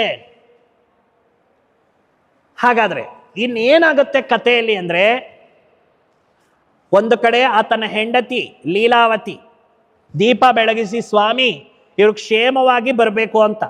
ಇನ್ನೊಂದು ಕಡೆ ಈ ವರ್ತಕ ಏನ್ ಮಾಡ್ತಾನೆ? ದೇವರಿಗೆ ಕೇಳ್ತಾ ಇದ್ದಾನೆ, ನೀನು ಯಾಕೆ ನನಗೆ ಈ ತರ ತೊಂದರೆ ಕೊಡ್ತಿದ್ಯಾ ಅಂತ. ಇಷ್ಟರಲ್ಲೇ ಆವತ್ತಿನ ರಾತ್ರಿ ಏನಾಗುತ್ತೆ ಅಂದ್ರೆ, ಆ ಒಂದು ರಾಜನಿಗೆ, ಆ ರಾಜ್ಯದ ರಾಜನಿಗೆ ಒಂದು ಕನಸು ಬೀಳುತ್ತೆ. ಆ ಕನಸಲ್ಲಿ ಸತ್ಯನಾರಾಯಣ ಪ್ರತ್ಯಕ್ಷ ಆಗ್ಬಿಟ್ಟು ಅಲ್ಲಿ ಆತ ಏನು ಮಾಡ್ತಾನೆ, ಆ ರಾಜನಿಗೆ ಹೇಳ್ತಾನೆ, ಹೇ ರಾಜ, ಈ ಒಂದು ರಾಜ್ಯದಲ್ಲಿ ಇಬ್ಬರು ಅಮಾಯಕರು ಸೆರೆಮನೆಯಲ್ಲಿದ್ದಾರೆ, ಅವ್ರನ್ನ ಬಿಡಿಸ್ಬಿಡು, ಅವ್ರದ್ದೇನು ತಪ್ಪಿಲ್ಲ, ಇದು ನನ್ನ ಆಜ್ಞೆ ಅಂತ ಹೇಳಿ ದೇವರು ಅದೃಶ್ಯ ಆಗ್ತಾನೆ ಕನಸಲ್ಲಿ. ನೆಕ್ಸ್ಟ್ ಡೇ ರಾಜ್ಯದಲ್ಲಿ ರಾಜ ದರ್ಬಾರಲ್ಲಿ ಇರ್ತಾನೆ. ಹಂಗೆ ಹೇಳಕ್ಕಾಗಲ್ವಲ್ಲ, ನನಗೆ ದೇವ್ರು ಬಂದು ಕನಸಲ್ಲಿ ಹೇಳಿದ್ದಾರೆ ಬಿಡಿಸ್ಬಿಡು ಅಂತ. ಎಲ್ಲ ಕೇಸ್ಗಳು ಬರುತ್ತೆ. ಆಗ ಮಾವಾಳಿಯ ಕೇಸ್ ಬರುತ್ತೆ. ಆ ಮಾವಾಳಿಯ ಕೇಸ್ ಬಂದಾಗ ಆಗ ಈ ಒಂದು ರಾಜನಿಗೆ ಅರ್ಥ ಆಗುತ್ತೆ, ಇದು ದೇವ್ರು ನನಗೆ ಹೇಳಿರೋ ಇವರೇ ಅಂತ. ಅದಕ್ಕೆ ಆ ಒಂದು ಸೈನಿಕರು ಹೇಳ್ತಾರೆ, ಈ ರೀತಿ ಇವರು ನಮ್ದು ಖಜಾನೆ ತಗೊಂಡು ಓಡೋಗ್ತಾ ಇದ್ರು ಅಂತ. ಅದಕ್ಕೆ ರಾಜ ಏನು ಹೇಳ್ತಾನೆ, ನೋಡು, ಅವ್ರ ಖಜಾನೆ ತಗೊಂಡೋಗಿರೋದು ನಮ್ಮ ಮುಂದೆ ಬಂದಾಯ್ತು, ಅವ್ರದ್ದು ಮಾಲು ತಗೊಂಡು ಬಂದ್ರು, ಇವ್ರಿಗೆ ಹೆಂಗೆ ಬಿಡಿಸ್ಬೇಕು ಅಂತ ರಾಜ ಯುಕ್ತಿಯಿಂದ ಏನು ಮಾಡ್ತಾನೆ, ಇವರು ಮಾಡಿರೋ ಅಂಥ ತಪ್ಪಿಗೆ ಇವ್ರ ಹತ್ರ ಏನಾದ್ರೂ ಒಂದು ಸ್ವಲ್ಪ ಫೈನ್ ತಗೊಂಡ್ಬಿಟ್ಟು ಇವ್ರನ್ನ ಬಿಟ್ಬಿಡೋಣ ಅಂತ ಹೇಳಿ ರಾಜ ಏನು ಮಾಡ್ತಾನೆ, ಸ್ವಲ್ಪ ಅವರು ಖಜಾನೆ ಸಂಪಾದಿಸಿರ್ತಾರಲ್ಲ ಅದರಲ್ಲಿ ಸ್ವಲ್ಪ ಫೈನ್ ತಗೊಂಡ್ಬಿಟ್ಟು ಇವ್ರನ್ನ ಬಿಟ್ಬಿಡ್ತಾನೆ. ಈ ವರ್ತಕ ಏನಿರ್ತಾನೆ ಅವನು ತುಂಬಾ ಜಿಪುಣ, ಅವನಿಗೆ ತುಂಬಾ ನೋವಾಗುತ್ತೆ. ನಾನು ಏನೂ ಮೋಸ ಮಾಡಿಲ್ಲ, ಯಾವುದೇ ಕಳ್ತನ ಮಾಡಿಲ್ಲ, ನನ್ನ ಖಜಾನೆ ತಗೊಂಡ್ಬಿಟ್ರಲ್ಲ ಅಂತ ಕೊರುಕ್ತಾ ಅಳಿಯನ್ನ ಕರ್ಕೊಂಡು ಗಂಟು ಮೂಟೆ ಕಟ್ಕೊಂಡು ಓಡೋಗ್ತಾನೆ. ಓಡೋಗಿ ಒಂದು ಏನು ದೋಣಿ ಇರುತ್ತೆ, ಆ ದೋಣಿಯಲ್ಲಿ ಎಲ್ಲ ಕೂಡ ಅವನಿಗೆ ಮಾಡ್ಕೊಂಡಿರೋದೆಲ್ಲನೂ ಕೂಡ ಸರಿಪಡಿಸ್ಕೊಂತಾನೆ, ಅಲ್ಲಿ ಇಟ್ಕೊಳ್ತಾನೆ. ಇನ್ನೇನು ಹೋಗಬೇಕು ಅನ್ನೋವಾಗ ಮತ್ತೊಂದು ಪರೀಕ್ಷೆ. ಒಬ್ಬ ಬ್ರಾಹ್ಮಣ, ತುಂಬಾ ಸಾಧಾರಣ, ಆ ಸಾಧಾರಣ ಬ್ರಾಹ್ಮಣ ಈ ಒಂದು ದೋಣಿ ಕಡೆ ಬರ್ತಾ ಇರ್ತಾನೆ. ಆಗ ಆ ಒಂದು ವರ್ತಕ ಏನ್ ಮಾಡ್ತಾನೆ, ಅಯ್ಯೋ ಇವನು ಬಂದ್ಬಿಟ್ರೆ ಇವನಿಗೆ ಮತ್ತೆ ದಾನ ಮಾಡ್ಬೇಕಲ್ವಾ, ನನ್ನ ಹತ್ರ ಇರೋ ಖಜಾನೆ ಕರ್ಗೋಗುತ್ತಲ್ವಾ ಅಂತ ಬಾಧೆ ಪಟ್ಟು ಸ್ವಲ್ಪ ಬೇಗ ಹೋಗೋಣ ಅಂತ ಟ್ರೈ ಮಾಡ್ತಾನೆ. ಹೋಗಕ್ಕಾಗಲ್ಲ. ಕೊನೆಗೆ ಆ ಬ್ರಾಹ್ಮಣ ಬಂದ್ಬಿಡ್ತಾನೆ. ಬಂದು, ನೋಡಪ್ಪ, ನೀನು ಈ ದಡದಿಂದ ಆ ದಡ ಹೋಗ್ತಾ ಇದೀಯಾ, ನನ್ನನ್ನು ಸೇರಿಸ್ಬಿಡು, ನಿನಗೆ ಪುಣ್ಯ ಬರುತ್ತೆ ಅಂತ ಹೇಳಿದ್ರೆ ಆಗ ಈ ವರ್ತಕ ಹೇಳ್ತಾನೆ, ಸ್ವಾಮಿ, ನಾವೇ ಕೂತ್ಕೊಂಡು ಹೋಗೋಕೆ ಇಕ್ಕಟ್ಟಿದೆ, ನಿಮ್ಮನ್ನೆಲ್ಲಿ ನಾವು ಕರ್ಕೊಂಡು ಹೋಗೋದು ಅಂತ ಹೇಳ್ತಾರೆ. ಆಗ ಏನಯ್ಯ, ಇಷ್ಟು ದೊಡ್ಡ ದೋಣಿಯಲ್ಲಿ ಇಬ್ರು ಹೋಗ್ತಾ ಇದ್ದೀರಾ, ಇಷ್ಟೆಲ್ಲ ಇಟ್ಕೊಂಡಿದ್ದೀರಾ ಮೂಟೆಗಳು, ಏನಿದೆಯಲ್ಲ ಇದರಲ್ಲಿ ಅಂದ್ರೆ, ನಿಜ ಹೇಳಿದ್ರೆ ಇನ್ನೆಲ್ಲಿ ದಾನ ಮಾಡಬೇಕಾಗುತ್ತೆ ಅಂತ ಹೇಳಿ ಇದರಲ್ಲಿ ಒಣಗೋಗಿರೋ ಅಂತ ಎಲೆಗಳು ಕಸ ಕಡ್ಡಿ ಇದೆ ಅಂತ ಸುಳ್ಳು ಹೇಳ್ಬಿಡ್ತಾನೆ. ತಥಾಸ್ತು ಅಂತ ಹೇಳ್ಬಿಡ್ತಾನೆ. ಆ ಥರ ಹೇಳ್ಬಿಟ್ಟಾಗ ಆತ ಏನೋ ಹೊರಟೋಗ್ತಾನೆ. ಇವ್ರೇನ್ ಅನ್ಕೊಂತಾರೆ, ಅಬ್ಬಾ ನಮ್ದು ಏನು ಖಜಾನೆ ಕರ್ಗೋದು ಮಿಕ್ಕೋಯ್ತಪ್ಪ ಅಂತ ಹೇಳಿ ವರ್ತಕ ಸಂತೋಷದಿಂದ ದೋಣಿನ ಸಾಗಿಸ್ಕೊಂಡು ಹೋಗಕ್ಕೆ ಸ್ಟಾರ್ಟ್ ಮಾಡ್ತಾರೆ. ಹೋಗ್ತಾ ಹೋಗ್ತಾ ಹೋಗ್ತಾ ಆ ದೋಣಿ ತುಂಬಾ ಹಗುರ ಆಗತ್ತೆ. ಇದೇನಿದು, ಇಷ್ಟು ಭಾರ ಇರೋದು ದೋಣಿಯಲ್ಲಿ ಹಗುರತೆ ಕಾಣಿಸ್ತಾ ಇದೆಯಲ್ಲ, ಮೊದಲು ಇಷ್ಟೊಂದು ಹಗುರ ಇರಲಿಲ್ಲ ಅಂತ ಹೇಳಿ ಒಂದು ಅಲ್ಲಿ ಕಟ್ಟಿರೋ ಅಂತಹ ಖಜಾನೆಯ ಪ್ಯಾಕ್ನ ಬಿಚ್ತಾರೆ. ಎಲ್ಲ ಕಸ ಇರುತ್ತೆ, ಎಲ್ಲ ಒಣಗೋಗಿರೋ ಅಂತಹ ಎಲೆಗಳಿರುತ್ತೆ. ಅವನಿಗೆ ಹೃದಯ ಒಡೆದೋಗಂಗಾಗತ್ತೆ. ಅಯ್ಯೋ, ಇದೇನು ಹಿಂಗಾಗೋಯ್ತು, ನಾನು 6 ತಿಂಗಳು ಕಷ್ಟಪಟ್ಟಿರೋ ಖಜಾನೆ ಎಲ್ಲ ಮಣ್ಪಾಲಾಗೋಯ್ತು, ಹೇ ಭಗವಂತ ಯಾಕೆ ಹಿಂಗಾಯ್ತು ಅಂದಾಗ ಅವನ ಅಳಿಯ ಹೇಳ್ತಾನೆ, ಮಾವ, ನೀನು ಅವಿವೇಕದಿಂದ ಆ ಬ್ರಾಹ್ಮಣನನ್ನ ಸಾಧಾರಣ ಅಂತ ತಿಳ್ಕೊಂಡು ಸುಳ್ಳು ಹೇಳಿದೆ, ಸುಳ್ಳಿನ ಫಲ ನಮಗ್ ಬಂದಿದೆ. ಈಗ ನಾವು ಆ ಬ್ರಾಹ್ಮಣನನ್ನ ಹುಡುಕಿ ಕ್ಷಮೆ ಕೇಳಿ ಪಶ್ಚಾತ್ತಾಪ ಮಾಡ್ಕೊಂಡಿಲ್ಲ ಅಂದ್ರೆ ಈ ಶಾಪ ಹೋಗಲ್ಲ, ನಾವ್ ಈ ಮೂಟೆ ಹಿಂಗೆ ಎತ್ಕೊಂಡು ಹೋಗ್ಬೇಕು ಅಂತ ಮಾವ ಅಳಿಯ ಇಬ್ರು ಸೇರಿ ತಿರುಗಿ ತಿರುಗಿ ತಿರುಗಿ ತಿರುಗಿ ಏನ್ ಮಾಡ್ತಾರೆ, ಆ ಬ್ರಾಹ್ಮಣನನ್ನ ಹಿಡ್ಕೊಂಡು ವ್ಯಥೆ ಪಟ್ಟು ಕೇಳ್ತಾನೆ, ಸ್ವಾಮಿ ನನ್ನನ್ನ ಕ್ಷಮಿಸ್ಬಿಡಿ, ಇದರಲ್ಲಿ ಇದ್ದಿದ್ದು ವಜ್ರಗಳು, ವೈಡೂರ್ಯಗಳು, ಬಂಗಾರ, ಖಜಾನೆ ಇತ್ತು, ಕಲ್ಲು ಮುಳ್ಳಲ್ಲ, ನಾನು ಲೋಭದಿಂದ ವ್ಯಾಮೋಹದಿಂದ ಸುಳ್ಳು ಹೇಳದೆ ನನ್ನನ್ನು ಕ್ಷಮಿಸಿ ಅಂತ, ನಿನ್ನ ತಪ್ಪು ನೀನು ತಿದ್ದುಕೊಂಡಿದ್ದಕ್ಕೆ ಒಳ್ಳೇದಾಗ್ಲಿ ಅಂತ ತಥಾಸ್ತು ಅಂತಾನೆ. ಆಗ ಇಬ್ರು ಮಾವಾಳಿಯ ಮತ್ತೆ ಹೋದ್ರು ಅಂತ ಕಥೆಯಲ್ಲಿ ತೋರಿಸಿದ್ದಾರೆ. ಇದು ಏನು ಅಂತ ನಿಮ್ಗೆ ಹೇಳ್ತೀನಿ, ದೇವರಿಗೆ ಸಮರ್ಪಿಸಿ. ಓಂ ಶ್ರೀ ಸತ್ಯನಾರಾಯಣ ಸ್ವಾಮಿ ನಮಃ ಹೇಳಿ 3 ಬಾರಿ ಹೇಳಿ, ಹಂಗೆ 3 ಸತಿ ಹೇಳಿ.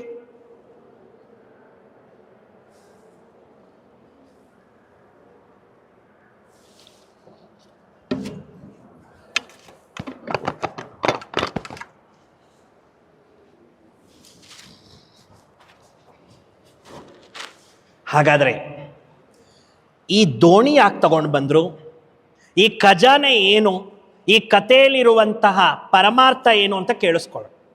ನಾವೆಲ್ಲರೂ ಈ ಪ್ರಪಂಚದಲ್ಲಿ ಪ್ರಯಾಣಿಕರು, ಹೌದಾ ಅಲ್ವಾ? ಎಲ್ಲರೂ ಕೂಡ ಬರೋವಾಗೆ ಟಿಕೆಟ್ ರಿಸರ್ವೇಶನ್ ಮಾಡ್ಕೊಂಡು ಬಂದಿದ್ದೀವ ಇಲ್ವಾ? ಯಾರಾದರೂ ಪರ್ಮನೆಂಟ್ ಇರ್ತೀವ ಇಲ್ಲಿ? ಎಲ್ಲರದು ರಿಸರ್ವೇಶನ್ ಆಗಿದೆ. ಆದರೆ ಯಾವಾಗ ಬೇಕಾದರೂ ಹೋಗ್ಬೋದು, ಡೇಟ್ ಕನ್ಫರ್ಮ್ ಇಲ್ಲ, ಹೌದಾ ಅಲ್ವಾ? ಈ ಸೃಷ್ಟಿ ಅನ್ನುವಂತಹ ಈ ಒಂದು ಪ್ರಯಾಣದ ದೋಣಿಯಲ್ಲಿ ಪ್ರತಿಯೊಬ್ಬರು ಇದ್ದೀವಿ. ದೇಹ ಅನ್ನೋ ಬಟ್ಟೆನ ಹಾಕೊಂಡು ಆತ್ಮ 2 ಖಜಾನೆಗಳನ್ನ ಪ್ರತಿ ಜನ್ಮದಲ್ಲೂ ಸಂಪಾದನೆ ಮಾಡುತ್ತೆ. ಒಂದನ್ನ ಪುಣ್ಯ ಅಂತಾರೆ, ಇನ್ನೊಂದು ಪಾಪ ಅಂತಾರೆ. ಏನಂತಾರಮ್ಮ? ಕೆಲವರು ಹೇಳ್ತಾರೆ ನಮ್ಮ ಹತ್ರ ಪುಣ್ಯ ಇದೆಯಾ ಪಾಪ ಇದೆಯಾ ಹೆಂಗ್ ಗೊತ್ತಾಗತ್ತೆ ಅಂತ. ಅದನ್ನು ನಿಮ್ಗೆ ಹೇಳ್ತೀನಿ. ನಿಮ್ಮ ಹತ್ರ ಸುಖ ಇದೆ, ಶಾಂತಿ ಇದೆ, ಒಳ್ಳೆ ದುಡ್ಡು ಕಾಸಿದೆ, ಒಳ್ಳೆ ಸಂಬಂಧ ಇದೆ, ಒಳ್ಳೆ ಆರೋಗ್ಯ ಇದೆ ಅಂದರೆ ನೀವು ಪುಣ್ಯ ಸಂಪಾದಿಸಿದ್ದೀರಾ. ಅದ್ರ ಜೊತೆಯಲ್ಲಿ ನೀವು ಹೇಳ್ತಾ ಬರ್ತೀನಿ, ನೀವು ಹೇಳ್ತಾ ಇರಬೇಕು, ಎಲ್ಲರ ಮನಸ್ಸಲ್ಲೂ ದುಃಖ ಇದೆಯಾ ಇಲ್ವಾ? ಹೇಳ್ರಿ, ಇದೆ ಇಲ್ಲ ಇಲ್ವಾ? ಇದೆಯಾ ಇಲ್ವಾ? ಕೋಪ ಇದೆಯಾ ಇಲ್ವಾ? ಚಿಂತೆ ಇದೆಯಾ ಇಲ್ವಾ? ಅಶಾಂತಿ ಇದೆಯಾ ಇಲ್ವಾ? ಈರ್ಷ್ಯೆ ಇದೆಯಾ ಇಲ್ವಾ? ದ್ವೇಷ ಇದೆಯಾ ಇಲ್ವಾ? ಮೋಹ ಇದೆಯಾ ಇಲ್ವಾ? ಇದೆ. ಇದೆಲ್ಲ ಏನು? ಇದೆಲ್ಲ ಏನು? ಖಜಾನೆನಾ? ಇದೆಲ್ಲ ಖಜಾನೆನಾ ಇಲ್ಲಾಂದ್ರೆ ಕಸನಾ? ಈ ಕಸನ ಹಾಕೊಂಡು ನಾವು ಒಂದೊಂದು ಜನ್ಮನೂ ಏನ್ ಮಾಡ್ತಾ ಇದ್ದೀವಿ? ಈ ಜೀವನದ ಪ್ರಯಾಣ ಮಾಡ್ತಾ ಇದ್ದೀವಿ. ರಾತ್ರಿ ಹಗಲಿನ ಪ್ರಯಾಣ. ಈ ರಾತ್ರಿ ಅಂದ್ರೆ ದುಃಖದ ಸಮಯ, ಹಗಲು ಅಂದ್ರೆ ಸುಖದ ಸಮಯ. ಯಾವ ಸಮಯ ಹೇಳ್ಬೇಕೆಲ್ರು? ರಾತ್ರಿ ಅಂದ್ರೆ ಯಾವ ಸಮಯ? ದುಃಖದ ಸಮಯ. ಹಗಲು ಅಂದ್ರೆ ಯಾವ ಸಮಯ? ಸುಖದ ಸಮಯ. ಯಾರಾದ್ರೂ ಈ ಪ್ರಪಂಚದಲ್ಲಿ ಪರ್ಮನೆಂಟ್ ಸುಖವಾಗಿದ್ದಾರೆ ಅನ್ನೋದು ಯಾರಾದ್ರೂ ಗ್ಯಾರಂಟಿ ಕೊಡಕ್ಕಾಗ್ತಾ ಇದೆಯಾ ಕಲಿಯುಗದಲ್ಲಿ? ಇಲ್ಲ. ಹಾಗಾದ್ರೆ ನಮ್ಮ ಹತ್ರ ಇರೋದು ಈ ಕಸ, ಏನ ಕಥೆಯಲ್ಲಿ ತೋರಿಸಿದ್ದಾರೆ ಕಸ, ಆ ಕಸ ನಮ್ಮಲ್ಲೂ ಇದೆ. ಅಲ್ಲೇನ್ ತೋರಿಸಿದ್ದಾರೆ? ಒಬ್ಬ ಬ್ರಾಹ್ಮಣ ಬಂದ, ಕಸ ಎಲ್ಲ ಇದೆ ಅಂತ ಹೇಳಿ ಒಪ್ಕೊಂಡ್ರು. ಮತ್ತೆ ಕಸ ಏನಾಯ್ತು? ಖಜಾನೆ ಆಗೋಯ್ತು. ಅದು ಯಾಕೆ ತೋರಿಸಿದ್ದಾರೆ ಅಂದ್ರೆ, ಈ ಬ್ರಹ್ಮಕುಮಾರಿ ಈಶ್ವರ್ಯ ವಿದ್ಯಾಲಯದಲ್ಲಿ ನೀವೆಲ್ಲರೂ ಒಬ್ಬ ತಾತನ ಫೋಟೋ ನೋಡ್ತಾ ಇದ್ದೀರಾ. ನೀವೇನ್ ಅನ್ಕೊಳ್ತೀರಾ? ಇವ್ರು ಯಾರೋ ಒಬ್ಬ ಬ್ರಹ್ಮಕುಮಾರಿ ಸ್ವಾಮಿಗಳು, ಗುರುಗಳು, ತಾತನೋ, ಇವ್ರು ಯಾರೋ ಅವರ ಒಂದು ಸ್ವಾಮೀಜಿಗಳ ಏನೋ ಅನ್ಕೊಂಡ್ಬಿಡ್ತೀರ. ಇವ್ರು ಯಾರು ಗೊತ್ತಾ? ಸಾಧಾರಣ ಮಾನವ. ಈ ಸಾಧಾರಣ ಮಾನವನ ದೇಹದಲ್ಲಿ ನಾನು ಬರ್ತೇನೆ ಅಂತ ಭಗವದ್ಗೀತೆಯಲ್ಲಿ ವರ್ಣನೆ ಇದೆ. ಏನಿದೆ ಗೊತ್ತಾ? ಈ ಕಲಿಯುಗದ ಅಂತಿಮ ಸಮಯದಲ್ಲಿ ನೀವೆಲ್ಲರೂ ಕೂಡ ನಿಮ್ಮ ಒಂದು ದುಃಖವನ್ನ ದೂರ ಮಾಡಲಿಕ್ಕೆ, ಆತ್ಮನನ್ನ ಅರ್ಥ ಮಾಡ್ಕೊಳ್ಳೋ ಸಮಯದಲ್ಲಿ ನಾನು ಈ ಜಗತ್ತಿಗೆ ಬರ್ತೇನೆ, ನಾನು ಜ್ಞಾನ ಕೊಡ್ತೇನೆ, ನೀವು ನಾನು ಕೊಡುವ ಜ್ಞಾನವನ್ನ ತಗೊಂಡು ನಿಮ್ಮ ಒಳಗಡೆ ಇರ್ತಕ್ಕಂತಹ ಕೆಟ್ಟ ಗುಣಗಳು, ಕಾಮ, ಕ್ರೋಧ, ಲೋಭ, ಮೋಹ, ಅಹಂಕಾರ, ರಾಗ, ದ್ವೇಷ, ಈರ್ಷ್ಯೆ, ಕಪಟ, ತಿರಸ್ಕಾರ, ಪರಚಿಂತನೆ, ಪರದರ್ಶನ, ಇದನ್ನೆಲ್ಲ ಕೂಡ ಭಗವಂತನಿಗೆ ನೀವು ಕೊಡಬೇಕಾದ್ರೆ ನೀವೆಲ್ಲರೂ ಕೂಡ 1 ಗಂಟೆ ಆದರೂ ಆತ್ಮಜ್ಞಾನಕ್ಕೆ ಸಮಯ ಕೊಡಿ. ಬ್ರಹ್ಮಕುಮಾರಿ ಈಶ್ವರ್ಯ ವಿದ್ಯಾಲಯದಲ್ಲಿ ಕೊಡ್ತಕ್ಕಂಥ ಜ್ಞಾನ ಏನು ಅಂದ್ರೆ, ನಮ್ಮ ಒಳಗಡೆ ಇರುವ ಕಸವನ್ನ ತಗೊಂಡು ಆ ಕಸವನ್ನ ಜ್ಞಾನದ ಮೂಲಕ ಭಗವಂತ ಒಳ್ಳೆಯ ಗುಣಗಳ ವಜ್ರಗಳಾಗಿ ಮಾಡ್ತಾನೆ. ಆ ಒಂದು ವಜ್ರಗಳನ್ನ ಮಾಡ್ದ ಅಂತ ಹೇಳಿ ಆ ಕಥೆಯಲ್ಲಿ ಬ್ರಾಹ್ಮಣ ಬಂದ. ಆ ಬ್ರಾಹ್ಮಣನಿಗೆ ಈ ಕಸವನ್ನ ಮುಂದೆ ಇಟ್ಟಾಗ ಅದನ್ನು ಖಜಾನೆಯಾಗಿ ಮಾಡಿದ್ರು ಅಂದರು. ನಮ್ಮ ಜೀವನದಲ್ಲೂ ಅಷ್ಟೇ, ನಾವು ನಿಜಕ್ಕೂ ಆ ಜ್ಞಾನವನ್ನು ಸಂಪಾದನೆ ಮಾಡಬೇಕು ಅಂದರೆ 1 ಗಂಟೆಯಾದರೂ ನಮ್ಮ ಆತ್ಮಕ್ಕೆ ಸಮಯ ಕೊಳ್ಳಿ ಅಂತ. ಇದು ಸತ್ಯನಾರಾಯಣ ಕಥೆಯಲ್ಲಿ ಬ್ರಾಹ್ಮಣನ ತೋರಿಸಿರೋದು. ಭಗವಂತ ಸಾಧಾರಣ ರೂಪದಲ್ಲಿ ಬರ್ತೇನೆ ಅಂತ ಭಗವದ್ಗೀತೆಯಲ್ಲಿ ಹೇಳಿರೋದು. ಯಾವುದೇ ದೊಡ್ಡ ವಿದ್ವಾಂಸರು ಪಂಡಿತರು ಅವತಾರಗಳ ರೂಪದಲ್ಲಿ ಕಲಿಯುಗದಲ್ಲಿ ಬರಲ್ಲ. ಸಾಧಾರಣ ಮಾನವನ ರೂಪದಲ್ಲಿ ಬಂದು ನಾರಾಯಣ ಹೇಗಾಗಬೇಕು, ನಾರಿ ಮಹಾಲಕ್ಷ್ಮಿ ಹೇಗಾಗಬೇಕು ಅನ್ನೋ ಸಂಸ್ಕಾರದ ಜ್ಞಾನ ಕೊಡ್ತಾನೆ. ಆ ಜ್ಞಾನದ ಅನುಭವ ಮಾಡುವಂತಹ ವಿಶೇಷ ಸೇವೆಯನ್ನು ಕೊಡುವ ಸಂಸ್ಥೆ ಬ್ರಹ್ಮಕುಮಾರಿ ಈಶ್ವರ್ಯ ವಿದ್ಯಾಲಯ. ಬ್ರಹ್ಮಕುಮಾರಿ ಈಶ್ವರ್ಯ ವಿದ್ಯಾಲಯದಲ್ಲಿ ಸತ್ಯನಾರಾಯಣನ ಕಥೆಯಲ್ಲಿ ಹೇಳಿರುವ ಆ ಜ್ಞಾನದ ಗುಣಗಳ ಸಂಸ್ಕಾರವನ್ನೇ ಪ್ರತಿಯೊಬ್ಬರಿಗೂ ಕೊಡ್ತಾರೆ. ಹಾಗಾದರೆ ಈ ಕಥೆಯಲ್ಲಿ ಇನ್ನೂ ತೋರಿಸಿರೋದೇನು ಅಂತ ನಿಮ್ಮ ಹತ್ರ ಹಂಚ್ಕೊಳ್ತೀವಿ. ಮಾವಾಳಿಯ ನಮ್ಮ ಹತ್ರ ಇರ್ತಕ್ಕಂತಹ ಎಲ್ಲ ಖಜಾನೆಗಳು ಕೂಡ ಆರಾಮಾಗಿ ಬಂದ್ಬಿಡ್ತಂತ ಸಂತೋಷವಾಗಿ ಓಡೋಗ್ತಾರೆ. ಏನರಲ್ಲಿ? ದೋಣಿಯಲ್ಲಿ ಹೋಗೇ ಇನ್ನೇನು ಅವ್ರ ಊರು ತಲುಪೋ ಅಷ್ಟೊತ್ತಿಗೆ ಆ ಊರಿನ ಜನ ನೋಡ್ಬಿಟ್ಟು, ಓ ಈ ಮಾವಾಳಿಯ ಬಂದ್ಬಿಟ್ರಲ್ಲಪ್ಪ ಅಂತ ಒಬ್ಬರಿಂದ ಒಬ್ಬರಿಗೆ ಸಂದೇಶ ಹರಡುತ್ತಾ ಯಾರ ಹತ್ರ ಹೋಗುತ್ತೆ ಗೊತ್ತಾ? ಲೀಲಾವತಿ ಕಲಾವತಿವರೆಗೂ ಹೋಗುತ್ತೆ. ಈ ಸಂದೇಶ ಕೇಳೋವಾಗ ಅವ್ರು ಎಲ್ಲಿರ್ತಾರೆ ಅಂದರೆ, ಯಾರೋ ಮನೆಯಲ್ಲಿ ಸತ್ಯನಾರಾಯಣನ ಕಥೆ ನಡೀತಾ ಇರುತ್ತೆ. ಈ ಮಾತು ಕಿವಿಗೆ ಬೀಳ್ತಾಳೆ. ಆ ಕಲಾವತಿ ಏನು ಮಾಡ್ತಾಳೆ, ತನ್ನ ಪತಿ ಬಂದ್ಬಿಟ್ನಲ್ಲ ಆ ವ್ಯಾಮೋಹದಿಂದ ಕತೆ ಮಧ್ಯದಲ್ಲಿ ಎದ್ದೋಗ್ತಾಳೆ. ಪ್ರಸಾದ ತಗೊಳ್ಳಲ್ಲ, ಹೊಟ್ಟೋಗ್ತಾಳೆ. ಒಟ್ಟೋಗಿ ಇನ್ನೇನು ಆಕೆಯ ಪತಿಯನ್ನು ಸ್ವಲ್ಪ ದೂರದಲ್ಲಿ ನೋಡ್ತಾಳೆ. ಭೇಟಿ ಆಗಬೇಕು ಅನ್ನೋಷ್ಟೊತ್ತಿಗೆ ನೀರಿನ ಸಮುದ್ರ, ಅವರು ದೋಣಿಯಿಂದ ಇಳಿತಾರಲ್ವಾ, ಆ ಸಮುದ್ರದ ಅಲೆಗಳು ಬಂದ್ಬಿಟ್ಟು ಆ ಒಂದು ಕಲಾವತಿಯ ಗಂಡನನ್ನ ಆ ನೀರು ಎಳ್ಕೊಂಡು ಹೋಗ್ಬಿಟ್ಟು ಅದೃಶ್ಯ ಆಗೋಗ್ತಾನೆ. ಇದೇನಿದು ಈಗ ಆಗೋಯ್ತು ಅಂತ ಹೇಳಿ ಆವಾಗ ಆಕೆ ಜೋರಾಗಿ ದೇವರ ಹತ್ರ ಒಂದು ಪ್ರತಿಜ್ಞೆ ಮಾಡ್ತಾಳೆ. ನನ್ನ ಪತಿ ನನಗೆ ಸಿಗಲಿಲ್ಲ ಅಂದರೆ ನಾನು ಜಲಪ್ರಳಯ ಆಗೋಗ್ತೀನಿ, ನಾನು ಏನು ತಪ್ಪು ಮಾಡಿದ್ದೀನಿ ಅಂತ ಹೇಳುತ್ತೆ. ಆಗ ವರ್ತಕ, ಸ್ವಾಮಿ ಸತ್ಯನಾರಾಯಣ, ನಾನಲ್ವಾ ನಿನಗೆ ಮಾತು ಕೊಟ್ಟಿರೋದು ರಥ ಮಾಡ್ತೀನಿ ಅಂತ, ನನಗಲ್ವಾ ಕಷ್ಟ ಬರಬೇಕು, ನನ್ನ ಮಗಳಿಗೆ ಯಾಕೆ ಬಂತು ಅಂದಾಗ ಆಕಾಶವಾಣಿ ಬರುತ್ತೆ, ನಿನ್ನ ಮಗಳು ನನ್ನ ಪ್ರಸಾದವನ್ನ ತಿರಸ್ಕರಿಸಿದ್ಲು, ಅದಕ್ಕೆ ಸಂಬಂಧಗಳು ಮುರಿದೋಯ್ತು ಅಂತ. ಅಂದ್ರೆ ಸತ್ಯನಾರಾಯಣನ ಕಥೆಯಲ್ಲಿ ಬರುವಂತಹ ಆ ಪ್ರಸಾದಕ್ಕಷ್ಟು ಬೆಲೆ ಇದೆ ಅಂದ್ರೆ ಅದು ಕೇವಲ ದೇವರ ನೈವೇದ್ಯಕ್ಕಿಟ್ಟಿರೋ ಪ್ರಸಾದ ಅಲ್ಲ. ಆ ಪ್ರಸಾದ ಏನು ಅಂತ ನಿಮ್ಗೆ ಹೇಳ್ತಾನೆ. ಈಗ ಈ ರೀತಿ ಹೇಳಿದ ಕೂಡಲೇ ಆ ಒಂದು ವರ್ತಕನ ಮಗಳು ಕಲಾವತಿ ದೇವರ ಹತ್ರ ಹೋಗಿ, ಸ್ವಾಮಿ ನಾನು ನಿನ್ನ ಪ್ರಸಾದವನ್ನು ತಿರಸ್ಕರಿಸಿದ್ದಕ್ಕೆ ಕ್ಷಮಿಸು ಅಂತ ಹೇಳಿ ತುಂಬ ಭಕ್ತಿಯಿಂದ ಪ್ರಸಾದ ತಗೊಂಡ್ರೆ ಆಕೆಯ ಮಗಳ ಏನು ಗಂಡ ಇರ್ತಾನೆ, ಪತಿ ಇರ್ತಾನೆ, ಅವರು ಮತ್ತೆ ಸೇರ್ಕೊಳ್ತಾರೆ. ಈ ವರ್ತಕ ತುಂಬ ಪಶ್ಚಾತ್ತಾಪ ಪಟ್ಟು, ಇಷ್ಟು ದಿವಸ ನಾನು ಮನಃಶಾಂತಿಯಿಂದ ಯಾಕೆ ಬದುಕಲಿಲ್ಲ ಅಂದರೆ ನನ್ನ ಜೀವನದಲ್ಲಿ ನಾನು ಯಾವುದೇ ರೀತಿ ಪುಣ್ಯ ಮಾಡಿಲ್ಲ, ಯಾವುದೇ ರೀತಿ ಒಳ್ಳೆ ಕರ್ಮ ಮಾಡಿಲ್ಲ, ನಾನು ಬರೀ ದೇಹಕ್ಕೆ ಟೈಮ್ ಕೊಟ್ಟೆ, ಆತ್ಮಕ್ಕೆ ಟೈಮ್ ಕೊಟ್ಟಿಲ್ಲ ಅಂತ ಹೇಳಿ ಸತ್ಯನಾರಾಯಣ ಕಥೆಯನ್ನು ವೈಭವದಿಂದ ಮಾಡಿಸ್ತಾನೆ. ವೈಭವದಿಂದ ಮಾಡಿಸಿ ಏನು ಮಾಡ್ತಾನೆ ಅಂತ ಹೇಳಿದ್ರೆ, ಬರ್ತಕ್ಕಂಥವ್ರಿಗೆಲ್ಲ ಹೇಳ್ತಾನೆ, ನಾನು ನನ್ನ ಜೀವನದಲ್ಲಿ ಬರೀ ತಿನ್ನೋದಿಕ್ಕೆ ಮಲಗೋದಿಕ್ಕೆ ಟೈಮ್ ಕೊಟ್ಟೆ, ಆತ್ಮಕ್ಕೆ ಟೈಮ್ ಕೊಟ್ಟಿಲ್ಲ, ನಾನು ಮಾಡಿರೋ ತಪ್ಪು ನೀವು ಮಾಡಬೇಡಿ, ನೀವೆಲ್ಲರೂ ಸತ್ಯನಾರಾಯಣ ಕಥೆಯಲ್ಲಿರುವ ಜ್ಞಾನ ಕೇಳಿ ಅಂತ ಹೇಳಿ ಆ ವರ್ತಕ ಹೇಳ್ತಾನಂತೆ. ಸ್ವಲ್ಪ ಸಮಯದ ನಂತರ ಅವನಿಗೆ ಸುಖ ಮರಣವಾಗುತ್ತಂತೆ, ಅವನು ಸ್ವರ್ಗಸ್ಥನಾದ ಅಂತ ಹೇಳಿ ಕಥೆಯಲ್ಲಿ ಮುಚ್ಚಿಟ್ಬಿಟ್ರು. ಆದರೆ ವಾಸ್ತವ ಏನು ಅಂತ ತಿಳ್ಕೊಳ್ಳಿ ಆತ್ಮೀಯರೇ, ಸತ್ಯನಾರಾಯಣ ಕಥೆಯಲ್ಲಿ ಪ್ರಸಾದ ತುಂಬಾ ಇಂಪಾರ್ಟೆಂಟ್. ಅದನ್ನು ಹೇಳುವ ಮೊದಲು ದೇವರಿಗೆ ಒಂದ್ಸತಿ ಸಮರ್ಪಿಸ್ಬಿಡಿ. ಓಂ ಶ್ರೀ ಸತ್ಯನಾರಾಯಣ ಸ್ವಾಮಿ ನಮಃ, ಮತ್ತೆ ಹೂವು ಅಕ್ಷತೆ ಇಟ್ಕೊಳ್ಳಿ, ಮತ್ತೆ ಹೂವು ಅಕ್ಷತೆ ಇಟ್ಕೊಳ್ಳಿ. ಏನ ಪ್ರಸಾದ?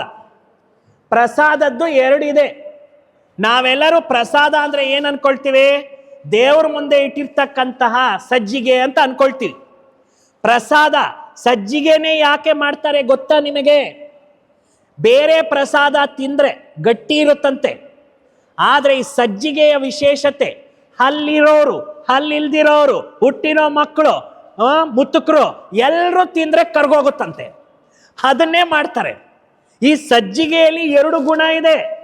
ಒಂದು ಮಧುರತೆ, ಇನ್ನೊಂದು ನಮ್ರತೆ. ಯಾವ ಗುಣ ಇದೆ ಹೇಳಿ? ಅದನ್ನ ಇಂಗ್ಲಿಷಲ್ಲಿ ಹೇಳ್ತಾರೆ ಸ್ವೀಟ್ನೆಸ್, ಸಾಫ್ಟ್ನೆಸ್. ಯಾವ್ದಿರುತ್ತೆ? ಏನಕ್ಕೆ ಸತ್ಯನಾರಾಯಣ ಪ್ರಸಾದನ ತಿರಸ್ಕಾರ ಮಾಡಬೇಡಿ ಅಂತಾರೆ ಅಂದ್ರೆ, ಮಾನವರು ಮನೆಗಳಲ್ಲಿ ಸಂಬಂಧಗಳು ಈಗ ತುಂಬಾ ತುಂಬಾ ಕಾಂಪ್ಲಿಕೇಟ್ ಆಗಿದೆ. ಹಿಂದೆ ಯಾರಾದ್ರೂ ಮದುವೆ ಆದ್ರೆ ಡೈವರ್ಸ್ ಕೇಸ್ ತಗೊಂತಾ ಇದ್ರಾ? ಇಲ್ಲ. ಕತೆ ಪುರಾಣಗಳಲ್ಲಿ ತೋರಿಸಿರೋ ಹಾಗೆ ರಾಮಾಯಣದಲ್ಲಿ ರಾವಣ ನೆಗೆಟಿವ್ ಕ್ಯಾರೆಕ್ಟರ್, ಆದ್ರೆ ಮಂಡೋದರಿ ಪಾಸಿಟಿವ್ ಕ್ಯಾರೆಕ್ಟರ್. ಅವರಿಬ್ರು ಡೈವರ್ಸ್ ತಗೊಂಡ್ರ? ಇಲ್ಲ. ಮಹಾಭಾರತದಲ್ಲಿ Dhritarashtra negative character, Gandhari positive character, ತಗೊಂಡಿಲ್ಲ. ಕಲಿಯುಗದಲ್ಲಿ ಮುಹೂರ್ತ ನೋಡ್ತಾರೆ, ವಾರ ನೋಡ್ತಾರೆ, ತಿಥಿ ನೋಡ್ತಾರೆ, ಜಾತಕ ನೋಡ್ತಾರೆ, ತಾರೀಖ್ ನೋಡ್ತಾರೆ, ಮದುವೆ ಮಾಡ್ತಾರೆ. ಇವತ್ತು ಮದುವೆ, ನಾಳೆ ಟೂರು, ನಾಳಿದ್ದು ಡೈವರ್ಸ್, ಟಾಟಾ ಬಾಯ್ ಬಾಯ್. ಯಾಕೆ ಹಿಂಗಾಗ್ತಾ ಇದೆ? ಒಂದೇ ಮನೆಯಲ್ಲಿ 4 ರೂಮ್, 4 ಮೊಬೈಲ್, 4 ಜಗತ್ತು. ಮನೆಗಳಲ್ಲಿ ಬೆಸುಗೆ ಆಗ್ತಾ ಇಲ್ಲ, ಪರಸ್ಪರ ಸಂಬಂಧಗಳು ಖುಷಿಯಿಂದ ಇಲ್ಲ, ಪರಸ್ಪರ ಎಲ್ಲರೂ ಕೂಡ ಪ್ರೀತಿಯಿಂದ ಇಲ್ಲ. ಇದಕ್ಕೆ ಕಾರಣ ಏನು ಅಂದ್ರೆ, ನಾವು ಪ್ರಸಾದ ಅನ್ಕೊಂಡ್ರೆ ಶರೀರಕ್ಕೆ ಕೊಡೋದಲ್ಲ, ಆತ್ಮಕ್ಕೆ ಕೊಡ್ಬೇಕು. ಮನೆಗೆ ನಾವು ಹೆಸರಿಡ್ತೀವಿ, ನಮ್ಮ ಮನೆ ಶಾಂತಿ ನಿಲಯ, ನಮ್ಮ ಮನೆ ಹ್ಯಾಪಿ ಹೋಮ್, ನಮ್ಮ ಮನೆ ವಸುದೈವ ಕುಟುಂಬ, ನಮ್ಮ ಮನೆ ನಂದ ಗೋಕುಲ, ನಮ್ಮ ಮನೆ ಏನಂತ ಹೇಳ್ತೀವಿ? ಮನೆಗೆ ಪೀಸ್ ಹೌಸ್ ಅಂತ ಹೇಳ್ತೀವಿ. ಮನೆಯಲ್ಲಿ ಪೀಸ್ ಇದೆಯಾ? ಮನೆಯಲ್ಲಿ ಶಾಂತಿ ಇದೆಯಾ? ಮನೆಯಲ್ಲಿ ಎಲ್ಲರೂ ಸಂಸ್ಕಾರವಾಗಿದ್ದಾರಾ? ಇಲ್ಲ. ಯಾಕೆ ಗೊತ್ತಾ? ನಾವು ದೇಹಕ್ಕೆ ಪ್ರಸಾದ ಕೊಡೋದೇ ಕಥೆಯಲ್ಲಿ ತಿಳ್ಕೊಂಡಿರೋದು. ಆತ್ಮಕ್ಕೆ ಪ್ರಸಾದ ಕೊಡಬೇಕು. ಎಲ್ಲಿ ತನಕ ನೀವು ಆತ್ಮಕ್ಕೆ ಪ್ರಸಾದ ಕೊಡಲ್ಲ, 2 ಗುಣಗಳು ಬರಲ್ಲ. ಒಂದು ಸಂಬಂಧ ಚೆನ್ನಾಗಿರ್ಬೇಕು ಅಂದ್ರೆ ಮಧುರತೆ ಇರಬೇಕು, ಇನ್ನೊಂದು ನಮ್ರತೆ ಇರಬೇಕು. ಇವತ್ತು ಹೆಂಗಿರುತ್ತೆ ಸಂಬಂಧ? ಹಾಲು ಜೇನಿನ ತರ ಇಲ್ಲ. ಇವತ್ತು ಹೆಂಗಿದೆ ಅಂತ ಹೇಳಿದ್ರೆ ಸೀಗೆಕಾಯಿ ಎಣ್ಣೆ ತರ. ಯಾವ ತರ ಇದೆ ಸಂಬಂಧ? ಕಲ್ಲು ತೆಂಗಿನಕಾಯಿ ತರ. ನಿಮಗೆ ಹೇಳ್ತೀನಿ, ಒಂದು ಸಂಬಂಧ ಈಗೋ ಅಲ್ಲಿದೆ ಅನ್ಕೊಳ್ಳಿ.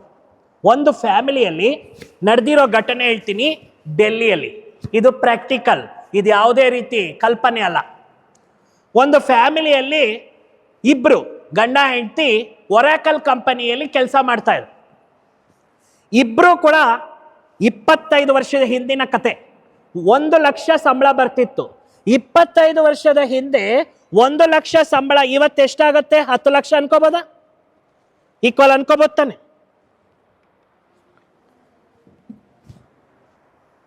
ಮೈಕ್ ಕೊಡಿ.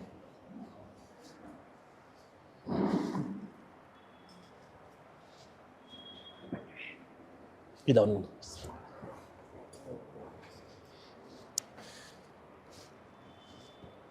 भैया ये बंद मत करो.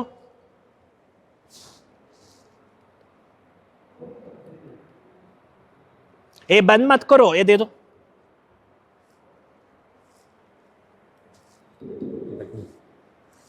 ಸೊ 25 ವರ್ಷದ ಹಿಂದೆ ಏನಾಯ್ತು? ಇಬ್ರು ಗಂಡ ಹೆಂಡತಿ ಇಬ್ರು ಕೂಡ ಒಂದೇ ರೀತಿ ಸಂಪಾದನೆ ಇದ್ರು, ಪ್ರೀತಿಯಿಂದ ಅವರು ಪ್ರೇಮ ವಿವಾಹ ಮಾಡಿಕೊಂಡ್ರು. 6 ತಿಂಗಳು ಕೂಡ ಜೊತೆಗಿರ್ಲಿಲ್ಲ. ಡೈವರ್ಸ್ ತಗೋಬೇಕು ಅಂತ ಹೇಳಿ ಇಬ್ರು ಏನಾಗ್ತಾರೆ? ಡಿಸೈಡ್ ಆಗ್ತಾರೆ, ಕೋರ್ಟ್ಗೆ ಹೋಗ್ತಾರೆ. ಕೋರ್ಟಲ್ಲಿ ಏನು ಹೇಳ್ತಾರೆ ಗೊತ್ತಾ? ನೀವು 6 ತಿಂಗಳಲ್ಲ, ಡೈವರ್ಸ್ ತಗೊಳ್ಳೋದಕ್ಕೆ 3 ತಿಂಗಳಾದ್ರೂ ಜೊತೆಯಲ್ಲಿರಬೇಕು. ಆ 3 ತಿಂಗಳು ಕೂಡ ನೀವು ಮತ್ತೆ ಜೊತೆಗಿರ್ಲಿಲ್ಲ ಅಂದ್ರೆ ಡೈವರ್ಸ್ಗೆ ನಾವು ಒಪ್ಕೊಳ್ತೀವಿ ಅಂತ. ಆ 3 ತಿಂಗಳು ಇಬ್ರು ಜೊತೆಯಲ್ಲಿರೋದಕ್ಕೆ ಬದುಕೋದಿಕ್ಕೆ ಕಷ್ಟ ಆಗುತ್ತೆ. ಆಗ ಆ ಮನೆಯಲ್ಲಿರ್ತಕ್ಕಂಥ ಕಪಲ್ಸ್ ಯಾರಿರ್ತಾರೆ, ವೈಫ್ ಹಸ್ಬೆಂಡ್, ಅವರ ಸ್ನೇಹಿತರು ಹೇಳ್ತಾರೆ, ನೀವು ಹಿಂಗಿದ್ರೆ ಮನಃಶಾಂತಿಯಿಂದ ಇರಲ್ಲ, ನೀವು ಬ್ರಹ್ಮಕುಮಾರೀಸ್ಗೆ ಹೋಗಿ ಬ್ರಹ್ಮಕುಮಾರೀಸಲ್ಲಿ ಮೆಡಿಟೇಷನ್ ಕಲಿಸ್ಕೊಡ್ತಾರೆ, ಆ ಮೆಡಿಟೇಷನ್ ಇಂದ ಮನಃಶಾಂತಿಯಿಂದ 3 ತಿಂಗಳು ಇರ್ತೀರಾ, ಆಮೇಲೆ ನಿಮ್ಗೆ ಇಷ್ಟ ಇಲ್ಲ ಅಂದ್ರೆ ನೀವು ಡೈವರ್ಸ್ ತಗೊಳ್ಳಿ ಅಂತಾರೆ. ಆಗ ಆ ಗಂಡಗೆ ಗೊತ್ತಿಲ್ದಿರೋಂಗೆ ಹೆಂಡತಿಗೆ ಗೊತ್ತಿಲ್ದಿರೋಂಗೆ ಗಂಡ, ಇಬ್ರು ಕೂಡ ಬ್ರಹ್ಮಕುಮಾರೀಸ್ಗೆ ಹೋಗಿ ರಾಜಯೋಗ ಮೆಡಿಟೇಷನ್ ಕಲ್ತ್ಕೊಂತಾರೆ. ಆ ಮೆಡಿಟೇಷನ್ ಕಲ್ತ್ಕೊಂಡು 3 ತಿಂಗಳು ಪ್ರತಿದಿನ ಜ್ಞಾನದ ಪ್ರಸಾದ, ಯಾವ ಪ್ರಸಾದ? ಜ್ಞಾನದ ಪ್ರಸಾದವನ್ನ ಆತ್ಮಕ್ಕೆ ಕೊಡ್ತಾ ಇರ್ತಾರೆ. ಒಂದು ದಿನ ಒಂದು ದೊಡ್ಡ ಫಂಕ್ಷನ್ ಇದೇ ತರ ಆಗಿರುತ್ತೆ. ಆಶ್ರಮದಲ್ಲಿ ಎಲ್ಲ ಸೇವಾ ಕೇಂದ್ರದವರು ಸೇರಿರ್ತಾರೆ. ಆಗ ಆ ಹೆಂಡತಿ ತುಂಬಾ ನೋವಾಗ್ಬಿಟ್ಟು ಮೆಡಿಟೇಷನ್ ರೂಮಲ್ಲಿ ಹೋಗಿ ಕೂತ್ಕೊಂಡು ಭಗವಂತನಿಗೆ ಹೇಳ್ತಾ ಇರ್ತಾರೆ, ಏನಂತ? ಹೇ ಭಗವಂತ, ನನ್ನ ಗಂಡನಿಗೆ ಒಂದ್ಸತಿ ಆದ್ರೂ ನನ್ನನ್ನು ಕ್ಷಮಿಸೋ ತರ ಮಾಡು, ನನ್ನ ತಪ್ಪು ನನಗೆ ಗೊತ್ತಾಗಿದೆ, ನಾನು ಖಂಡಿತವಾಗಿಯೂ ಕೂಡ ನಾನು ಭಗವಂತ, ನಾನು ಒಳ್ಳೆ ಮಾರ್ಗದಲ್ಲಿ ನಡೀತೀನಿ, ಈ ಸಂಬಂಧ ಮುರಿಯೋದು ನನಗೆ ಇಷ್ಟ ಇಲ್ಲ ಅಂತ ಹೇಳಿ ಹೆಂಡತಿ ದೇವ್ರ ಹತ್ರ ಹೋಗಿ ಮೆಡಿಟೇಷನ್ ರೂಮಲ್ಲಿ ಹೇಳ್ತಿರ್ತಾರೆ. ಇದ್ದಿದ್ದಂಗೆ ಗಂಡ ರೂಮಲ್ಲಿ ಎಂಟರ್ ಆಗ್ಬಿಡ್ತಾನೆ.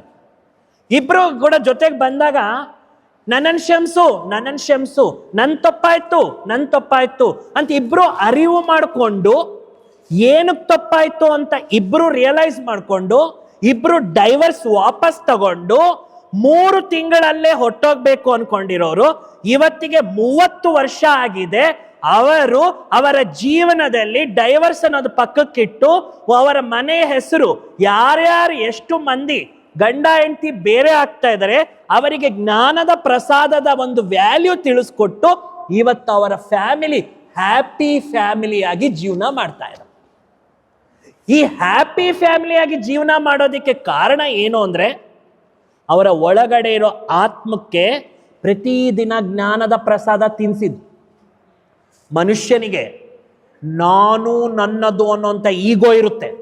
ಈ ಈಗೋ ಹೋಗ್ಲಿಲ್ಲ ಅಂದ್ರೆ ಸಂಬಂಧಗಳಲ್ಲಿ ನಾವು ಬದುಕಕ್ಕಾಗಲ್ಲ. ಅನ್ಕೊಳ್ತೀವಿ ಎಲ್ಲ ಸೈಕಲಾಜಿಕಲಿ ಬದುಕ್ತಿಲ್ಲ, ಫಿಸಿಕಲ್ ಆಗಿ ಬದುಕ್ತೀವಿ. ಎಷ್ಟೋ ಜನ ಜೊತೆಗಿರ್ತಾರೆ, ಆದ್ರೆ ದೇಹ ಜೊತೆಗಿದೆ, ಮನ್ಸೆಲ್ಲೋ ಇರುತ್ತೆ, ಭಾವನೆಗಳೆಲ್ಲೋ ಇರುತ್ತೆ. ಜೊತೆಗಿದ್ದಾರೆ ಆದ್ರೆ ಎಮೋಷನಲಿ ಜೊತೆಗಿಲ್ಲ, ಟೆನ್ಷನ್ ಅಲ್ಲಿ ಜೊತೆಗಿದ್ದಾರೆ. ಇದಕ್ಕೆ ಕಾರಣ ಏನು ಅಂದ್ರೆ ಒಳಗಡೆ ಇರೋ ಆತ್ಮಕ್ಕೆ ಜ್ಞಾನದ ಪ್ರಸಾದದ ಕೊರತೆ. ಒಂದು ಪ್ರಸಾದದ್ದು. ಎರಡನೇದು, ನಾವು ಮನೆಯಲ್ಲಿ ಮಾಡೋದನ್ನ ಅಡಿಗೆ ಅಂತೀವಿ, ಹೋಟ್ಲಲ್ಲಿ ತಿನ್ನೋದನ್ನ ಡಿಶ್ ಅಂತೀವಿ, ದೇವಸ್ಥಾನದಲ್ಲಿ ಮಾಡೋದನ್ನ ಪ್ರಸಾದ ಅಂತೀವಿ. ಮನೆಯಲ್ಲಿ ನಾವೇನಾದ್ರೂ ಇಷ್ಟ ಆಗಿಲ್ಲ ಅಂದ್ರೆ ಬಿಸಾಕ್ತೀವಿ, ಹೋಟ್ಲಲ್ಲಿ ಇಷ್ಟ ಆಗಿಲ್ಲ ಅಂದ್ರೆ ದುಡ್ಡು ಕೊಟ್ಟು ಬಿಸಾಕ್ತೀವಿ. ದೇವಸ್ಥಾನದಲ್ಲಿ ಏನ್ ಮಾಡ್ತೀವಿ, ಕೆಳಗ್ ಬಿದ್ರು ಕೂಡ ಎತ್ಕೊಂಡ್ಬಿಟ್ಟು ಕಣ್ಣು ಗೊತ್ಕೊಂಡು ತಿಂತೀವಿ. ಯಾಕೆ ಅಂದ್ರೆ ಆ ಪ್ರಸಾದ ಅನ್ನೋ ಶಬ್ದ ಆಹಾರಕ್ಕೆ ಕೊಟ್ಟಿರುವ ವೈಬ್ರೇಷನ್ ಜೊತೆಗೆ ಸೇರ್ಕೊಂಡಿರುತ್ತೆ.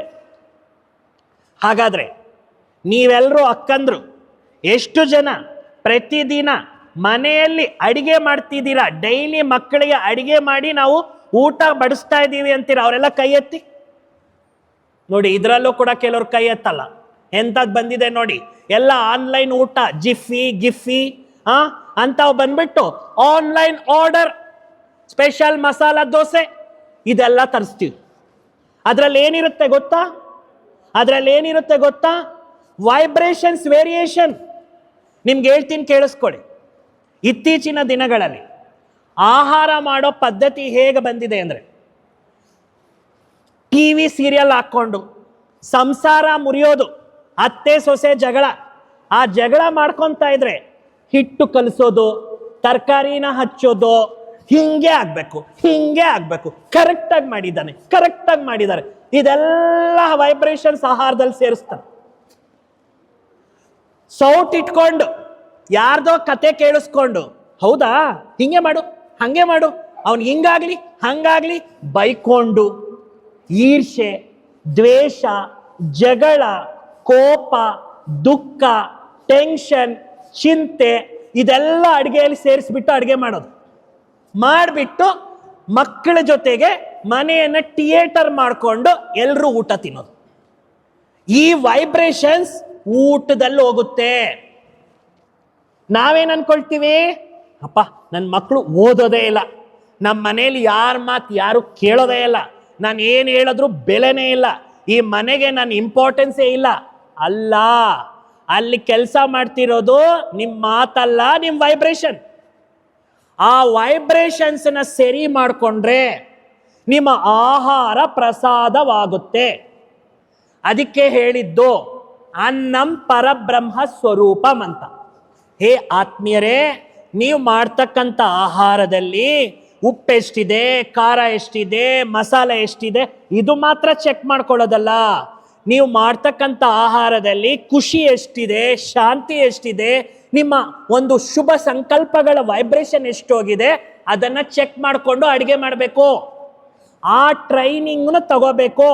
ಆ ಟ್ರೈನಿಂಗ್ಗೆ ಬ್ರಹ್ಮಕುಮಾರೀಸ್ ಕಲಿಸ್ತಾರೆ. ಅದನ್ನೇ ಮೆಡಿಟೇಷನ್ ಅಂತಾರೆ. ಮೆಡಿಟೇಷನ್ ಅಂದ್ರೆ ಸನ್ಯಾಸಿ ಆಗೋ ಅಂತಲ್ಲ, ಮೆಡಿಟೇಷನ್ ಅಂದ್ರೆ ಓಡೋಗು ಅಂತಲ್ಲ, ಮೆಡಿಟೇಷನ್ ಅಂತ ಹೇಳಿದ್ರೆ ನನ್ಗೇನು ಬೇಡ ಅಂತ ವೈರಾಗ್ಯ ಅಲ್ಲ.